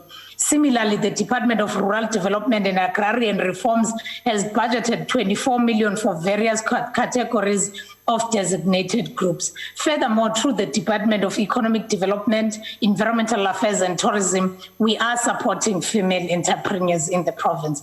Over the next 12 months, Honorable Chairperson, as the province of the Eastern Cape, coordinated by the provincial gender machinery, key anti-GBV activities in the province will include: 1, the development of consolidated provincial GBVF strategy. 2, consolidation of platforms and structures currently focusing on GBV to eliminate duplication of efforts. We are continuously monitoring and evaluating the strategies that are dealing with GBV. We are also establishing Tutuzela care centers in all the districts in the province, which is in addition to the safety homes that are existing in most districts in the province. We are also deploying effectively social workers in the rural areas to deal with psychosocial support. We are embarking on the utilization of private DNA testing centers. We are expanding media and communication information, including leaflets and posters containing all the relevant help for the victims. We are also ensuring that IDPs of municipalities should begin to reflect the reality of GBV within communities by also indicating ways with which the scourge may be eliminated at a community level. And Honorable Chairperson, as I'm about to conclude, these are a number of things that we'll be doing as the province in response to GBV in a coordinated manner. And we are calling upon all the stakeholders to join hands, because the fight against GBV does not rest only on government. And by that, Honorable Chairperson, thank you so much. This is an account of what the province of the Eastern Cape is doing in dealing with gender-based violence and femicide. Thank you so much. Thank you very much, Honorable Nkomonye. Honorable Nkomonye was here representing the Eastern Cape. She is the acting premier of the Eastern Cape today. And thank you very much. We are now going to the Free State, Chairperson, where Honorable... Chairperson, if you allow me. Chairperson, I just want to remind you to what's the time of the speakers, please. It's 10 minutes each. Okay. Okay, thank you very much for the reminder. I think even our speakers are listening to that they are given only 10 minutes. Now we're going to the Free State province, where the acting premier of the Free State, Ms. M. Tabate, will be delivering their speech on behalf of the province. Thank you very much. Honorable Tabate. Thank you very much, Chair. I hear that time is coming more stricter when it comes to me. I hope I will survive. Now, greetings to the Deputy Chairperson of the NCOP, Honorable Member Sylvia Lucas, the Chair of the session, who is the Chairperson of Multi-Party Women's Caucus, Honorable Bilankulu, Minister Nkwadi Mashabane, the Deputy Chairperson of the National Assembly, Honorable Lichesa, the Acting Deputy Chief Justice, Sisi Khampepe, all premiers that are here, all reps of the provinces, honorable members, the guests, and those that are watching us at social media platforms. Greetings to all. Chair, I don't know whether they will be flighting the presentation or whether I am just going to talk to it. But given time constraints, I will also skip some of the things as the presentation was prepared. I will skip, or there it is, I will skip on the introduction, Chair, and go to outlining of the presentation. It will cover the issues, Chair, as entailed in your correspondence to the province, which is institutional arrangements and outreach, social development, community safety, advancing inclusive growth for women. Those are the 4 issues that we were requested to focus on. On institutional arrangements and outreach, progress made in establishing the appropriate structures in the office of the Premier, the mayors, in order to work with social partners to drive and coordinate efforts to end gender-based violence. Chairperson, the Office of the Status of Women is driving gender-based violence programs in the office of the Premier. The Office of the Premier has recently employed 5 gender-based violence prevention officers. They are placed in 4 of our districts, and 1 is in the metro to strengthen gender-based violence. They will work with municipalities and stakeholders to drive gender-based violence programs at district and municipal level. Let me acknowledge, Chair, that the mayor's offices in 23 of our municipalities have no gender-based violence officers. but some of them do have gender focal persons, and some have special program officers who drive gender-based violence campaigns. SALGA in all municipalities has established multi-party women caucuses, which interface with administration to conduct gender-based violence sessions. Gender-based violence sessions were conducted in all 5 districts in the province. It be the work of the Office of the Premier together with SALGA. On mass mobilization program to train and deploy prevention activists to all municipalities, the Office of the Premier has, through mass mobilization, trained and deployed men through the men's sector, a civil society sector of the Provincial AIDS Council to drive gender-based violence campaigns and education. The Office of the Premier, in collaboration with MTF Recycling, hosted a leadership program coined together with gender-based violence sessions to address the scourge at the schools. Special program offices have conducted mass mobilization programs on gender-based violence. On mass mobilization programs to train and deploy prevention activists to all municipalities, the programs, amongst others, included sexual harassment in the workplace and how it relates to gender-based violence. A gender-based violence march was held in Kroonstad. Campaigns were conducted in Kwakwa. We conducted also a gender-based violence men's dialogue in different districts. We had a men's in Bizo. We had men's parliament. During this month of August, Chair, we held a men's dialogue focusing on gender-based violence and femicide. We are happy, Chair, to say that the voice of the men that are rising against gender violence and femicide is gradually increasing, and we appreciate that.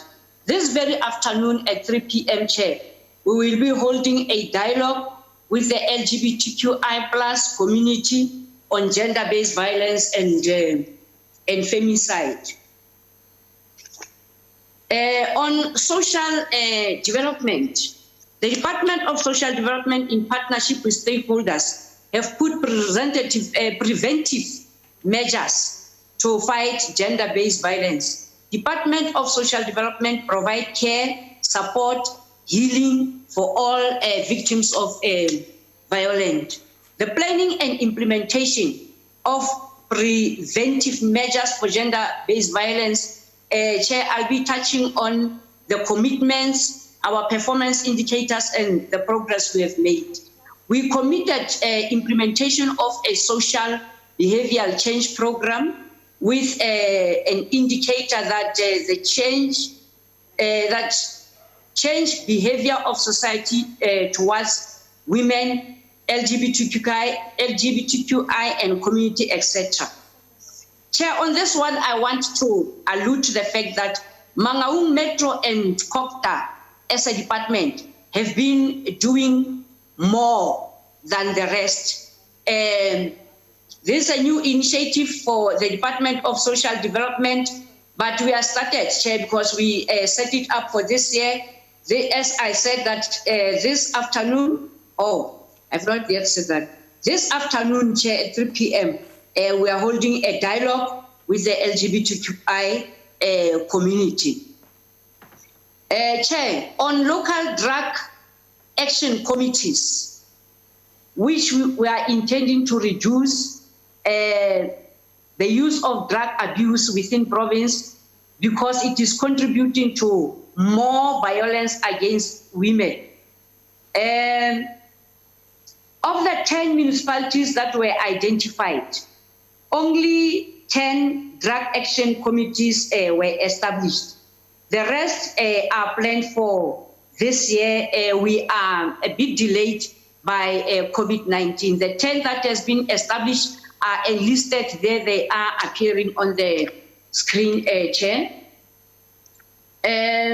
We committed that all funded non-profit organizations are to sign a pledge to commit them to take a moral and active stand against gender-based violence.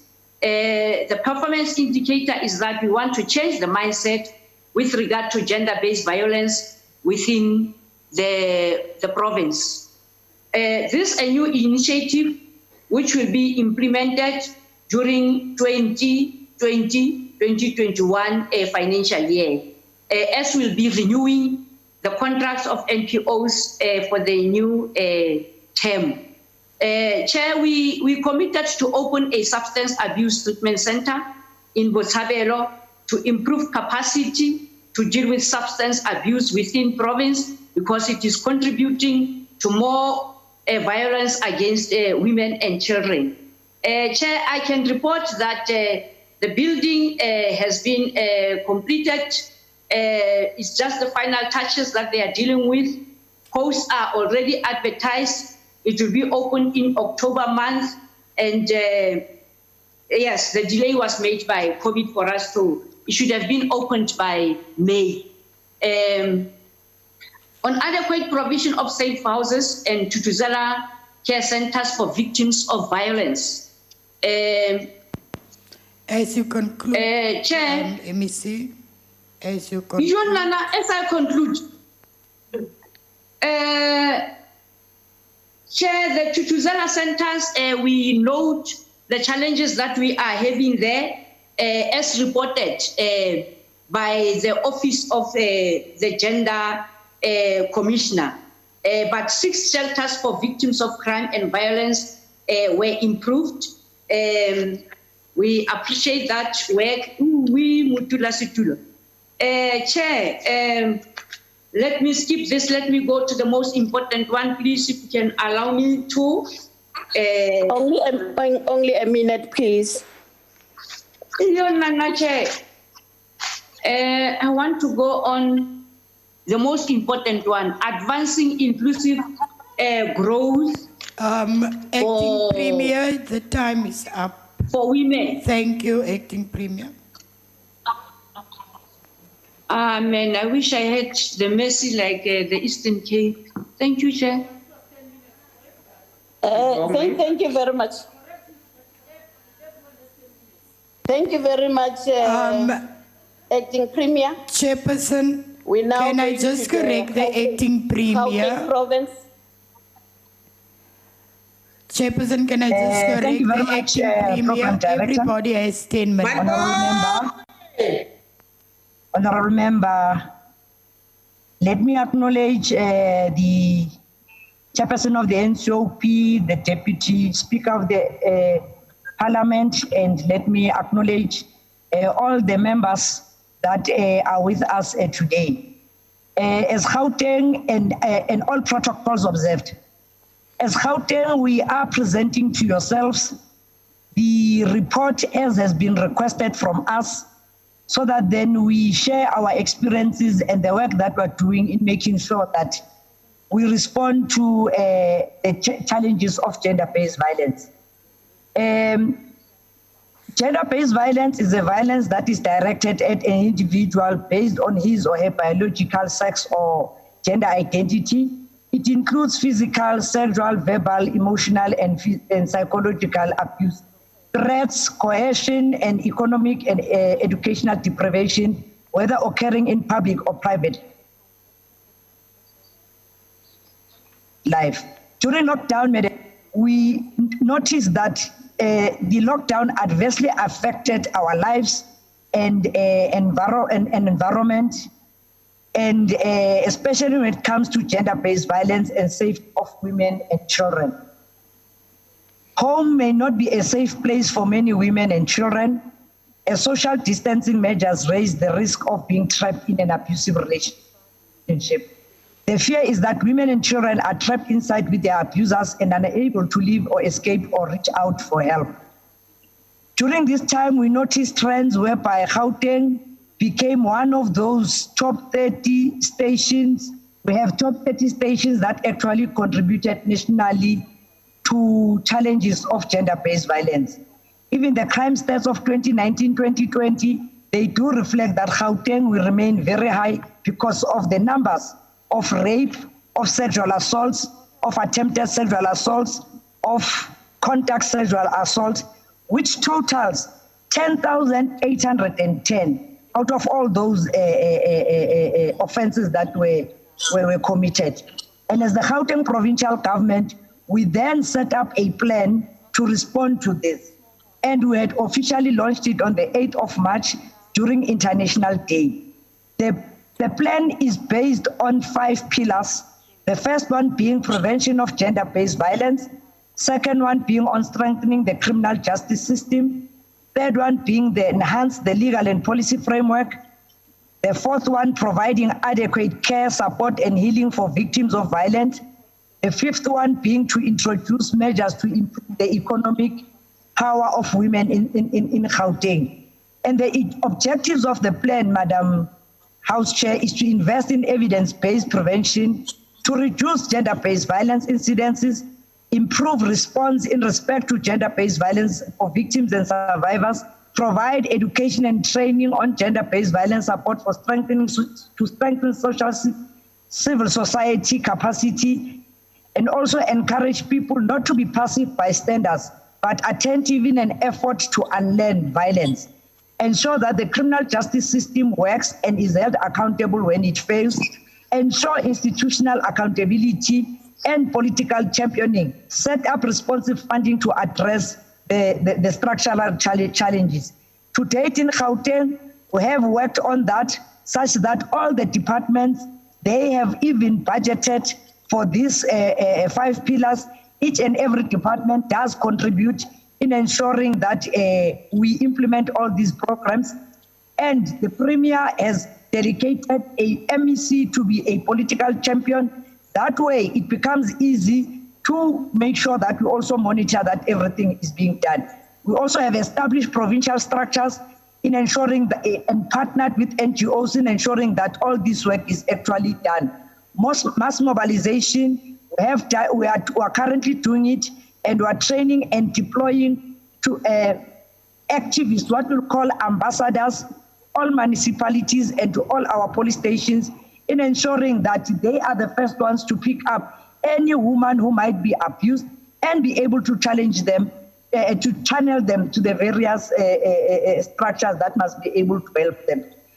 Planning and implementation of preventative measures also, including that the Department of Social Development makes sure that it also funds all NPOs and makes sure that it funds all shelters that we have in Gauteng so that women are able to be sent to places where they can feel safe.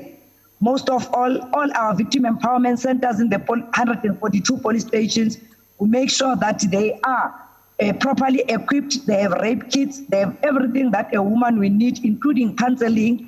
And our healthcare system at Barra, we have what is known as Intabiseng. That is a one-stop center that you are able to assist women. And department will also be rolling out some of those Intabisengs in other hospitals.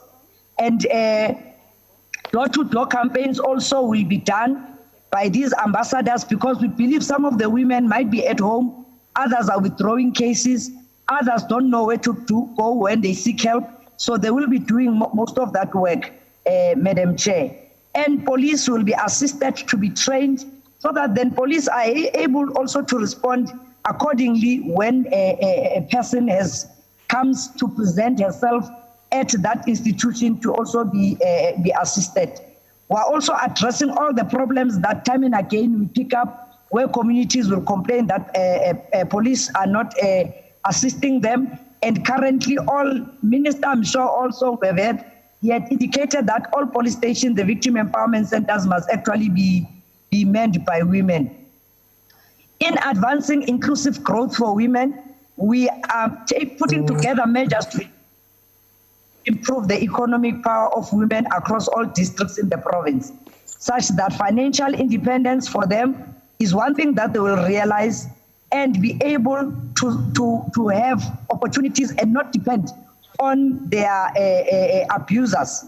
Most of all, House Chair, Madam Chair of Chairs, we wish to say as Gauteng we are on track in making sure that women are assisted, women are properly accommodated, and I'm sure with the 3 bills that will be currently be in the system, we will be afforded opportunity together with society, so that then it's not all the time that when a woman is being abused, she's the one who must actually leave her home to go to a shelter. It has also put in place that even the abusers must go to shelters over and above them being put behind bars to go and wear orange overall. We thank you very much, and we say women's rights are human rights. Thank you very much.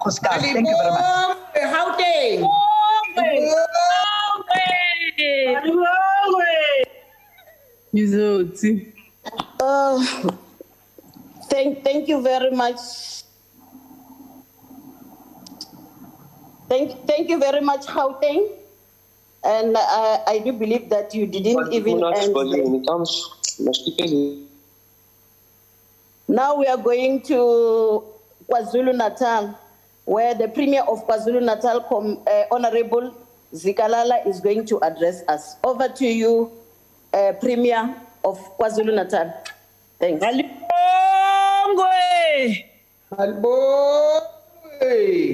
Thank you very much, Honorable Chairperson, Honorable Minister Ngwada Mashabane, the Deputy Chief Justice, Honorable Members.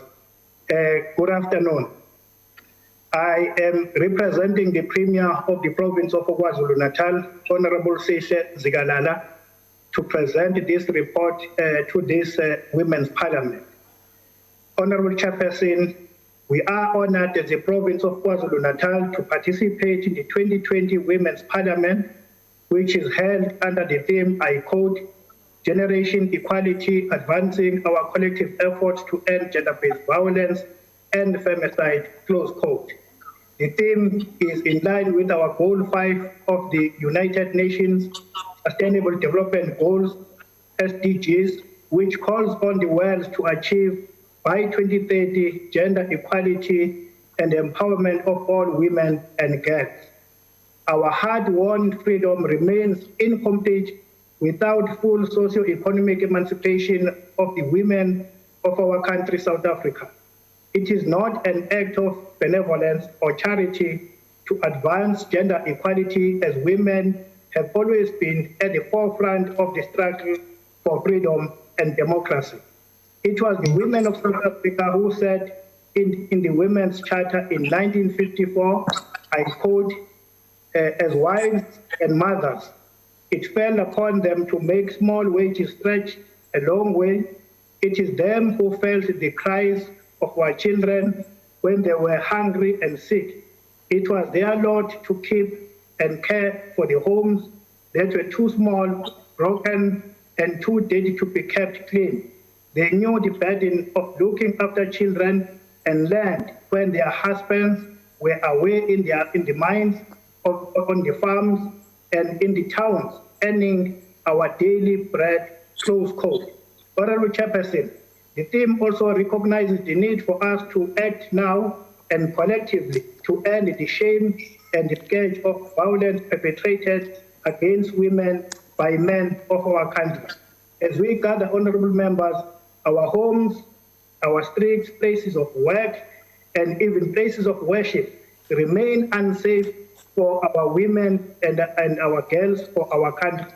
Addressing the joint sitting of Parliament on gender-based violence on the 18th of September 2019, His Excellency President Cyril Ramaphosa was at pain to admit that South Africa reflects, I quote, a broader crisis of violence in our society, and that there is a very violent and brutal war underway against the women of South Africa, close quote.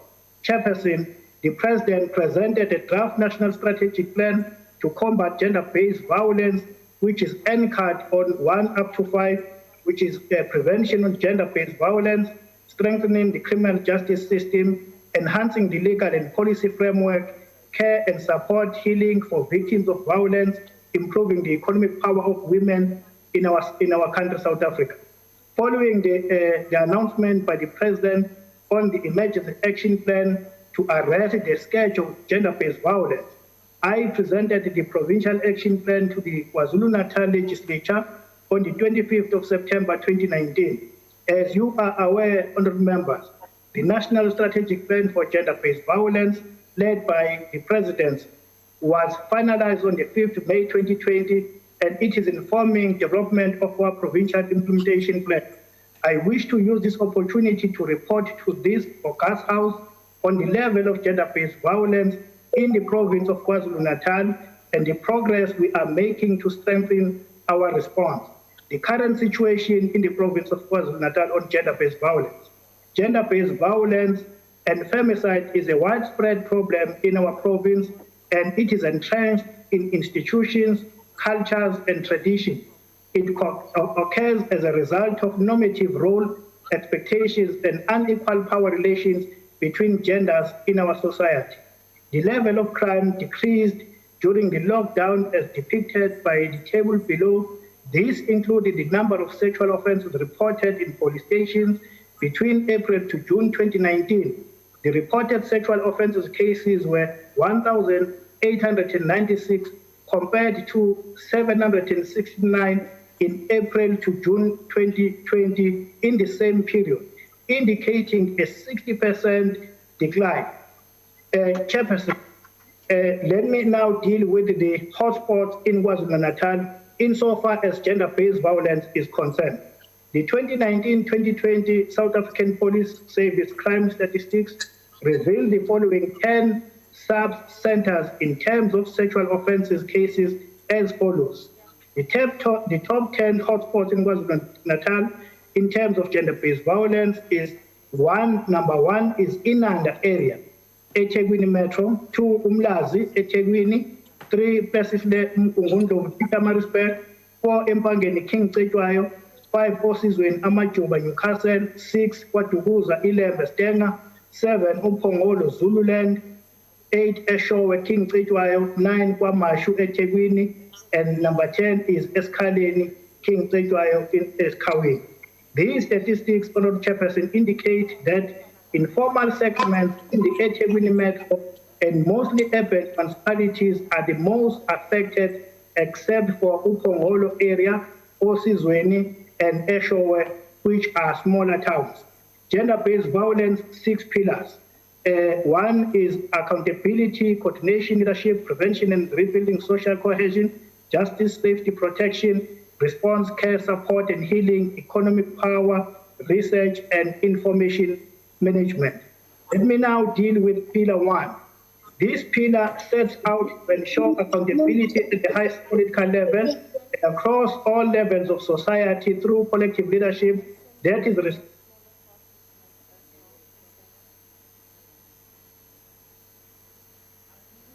Unmute, MC, unmute. We can't hear you.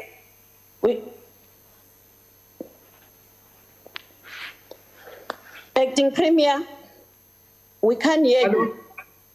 We can't hear you. Can you hear me now? Can you wrap up, please? Yes. Can you hear me now? Yes, we can hear you, Big Chief. Oh, I'm sorry, Chairperson. I don't know what happened.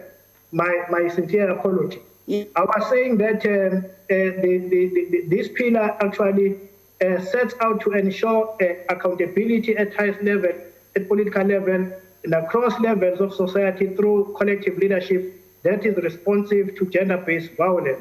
In October 2019, the Premier and KZ Cabinet took leadership of gender-based violence response in KwaZulu-Natal. This led to establishment of the gender-based violence task team, development of a visible 365 days gender-based violence campaign, implementing of a campaign in all district-led MECs champion and district mayors. Chairperson, I must say that there are a number of programs that has taken place in the province of KwaZulu-Natal since from last year up until March 2020 because of COVID-19 were affected. And in terms of trying to address this scourge of gender-based violence, and I must say that as the province of KwaZulu-Natal will keep on updating our national parliament to ensure that we are at the forefront to fight against gender-based violence, including ensuring that we are able to build young men to be responsible men, to ensure that as they grow up, they don't treat young girls as people who must be victimized, who must be raped, and so on. And therefore, as the province of KwaZulu-Natal Chairperson, Thank you very much. We'll keep on updating our national parliament. I thank you so much, Honorable Chair. Thank you very much, KZN. You were on time. Sweswi afamba ya Limpopo itaya ya hlangana na muyimeri wa premier bona kunga mani Nkakarini Rakgwale tiko ri mi yingiserini vulavulani na rona enkomu. Thank you so much and greetings, Chairperson of the session and also the Chairperson of the Multi-Women's Party Caucus, Deputy Speaker of the National Assembly, Deputy Chairperson of NCOP, Minister Me Maitengwana Mashabane, Acting Deputy Chief Justice, Premiers, MECs, representatives of the civil society, Twawela, Abshe. Honorable Chairperson, thank you very much for the opportunity to participate in the 2020 edition of the Women's Parliament. I greet you in the name of beautiful women of our country. I also greet you in the name of patriotic and courageous women of 1956. I today represent Limpopo provincial government that is fully committed to the ideas of women emancipation, equality, and participation. I think I must indicate that I'm not going to follow the presentation as it is because of the time allocation. I had to reduce some of the slides, so I just hope you'll be able to follow as I go through the presentation. The President of the Republic, Mr. Madamela Cyril Ramaphosa, in April 2020, launched the Gender-Based Violence and Femicide National Strategic Plan in response to the mounting calls of protection and restoration of our moral fiber. The 2020 Women's Parliament comes at a time of the implementation of a year-long program of action to respond to the scourge of gender-based violence and femicide. This interaction will create a platform for feedback on progress we have made in implementing projects and programs to minimize and eradicate the scourge. This year's 2020 Women's Parliament theme, as I quote, Generation Equality, Advancing Our Collective Efforts to End Gender-Based Violence and Femicide, close quote, is aimed at unearthing measures responding to provincial imperatives of dealing with the scourge. Chairperson, Limpopo, like the rest of South Africa, finds itself in the midst of not one but two devastating epidemics, namely COVID-19 and gender-based violence. Though very different in their nature and cause, they both can be overcome. If we work together, if we take each other personal responsibility, our actions, and if we take care of each other, the scourge can become a thing of the past. Chairperson, as a steward of the Limpopo Provincial Coronavirus Command Council, we have mandated the Department of Social Development and Transport and Community Safety to coordinate, facilitate, monitor, and evaluate the implementation of the response to gender-based violence and femicide by establishing a technical committee on gender-based violence and an implementation plan to cap incidents of GBVF in the province of Limpopo. The GBVF Technical Committee reports to the Justice, Crime Prevention and Security Cluster. A draft plan of action to cap gender-based violence and femicide is in place to guide a coordinated response to this pandemic. Key to the stakeholders are government institutions of higher learning and Chapter 9 and 10 institutions. Already, Chairperson, as a province, we established the Provincial Gender-Based Violence and Femicide Technical Committee comprising of sector departments, universities, Commission of Gender Equality, National Prosecuting Authority, and Moral Regeneration. Departments developed monitoring mechanisms and processes to monitor the implementation of the action plan and the programs. SAPS has re-established the specialized unit called Family Violence, Child Protection, and Sexual Offences for specifically handling domestic violence cases. I must also indicate that the two shelters provided housing facilities to 42 victims of gender-based violence and femicide. Limpopo has approved the provincial procurement strategy with stipulated targets for targeted groups, namely women, youth, and persons living with disabilities. We are also funding 74 civil society organizations currently rendering prevention, response, care support, and healing programs in collaboration with social development.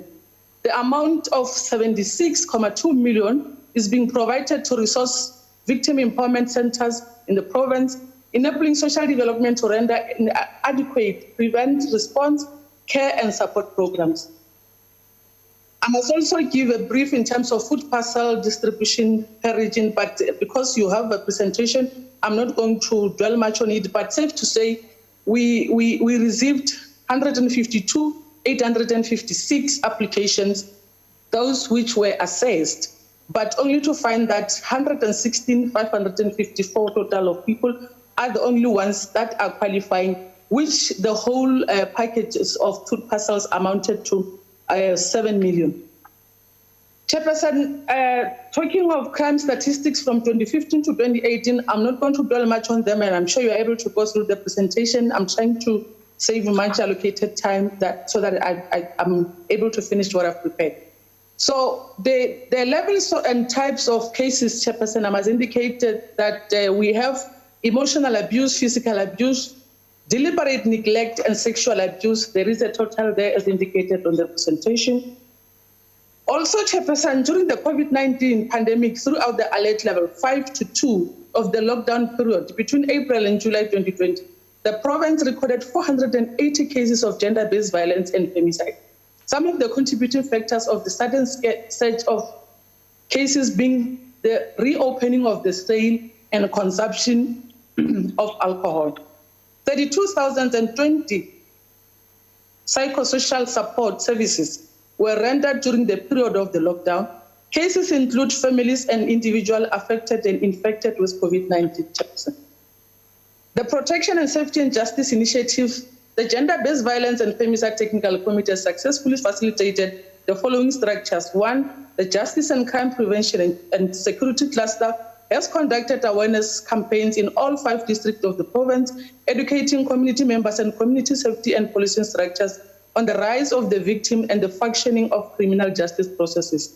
2, the department also explained its Break the Silence project and distributed information brochures at shopping malls, taxi ranks, and ports of entry as part of the community outreach initiative. For this financial year, due to the lockdown regulation, Chairperson, the department opted for radio dialogues with the MEC as the main messenger. The department complaints management team also deals with the specific complaints from victims against staff. In conclusion, Chairperson, over the past month, at least 5 women have been killed by their partners in separate incidents across Limpopo since the start of the lockdown in the late March 2020. Their killers thought they could silence them, but we will never forget them. Chairperson? Their killers thought they could silence them, but we will never forget them and we will speak for them where they cannot.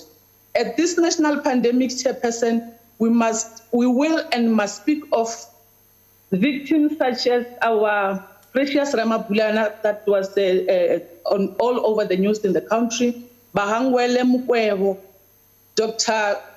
Shongile Nkwashu, Katuchelo Sitani, and many more, those that were killed during or through gender-based violence. We are asserting a new era that is dawned and embracing the call for a new partnership to build a new nation in which all may be free, secure, and equal. We are committed to building a nation where progress is measured not only by growth in gross domestic product or global competitiveness rankings, but by a human, caring, and safe society.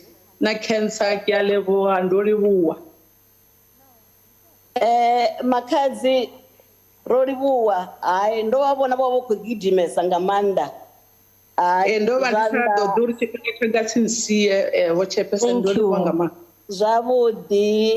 you. Thank you very much, Honorable Member. We're now proceeding. I'll be handing over the baton to the chairperson of the 3rd session, who is the Deputy Speaker of the National Assembly, who will be proceeding with our program.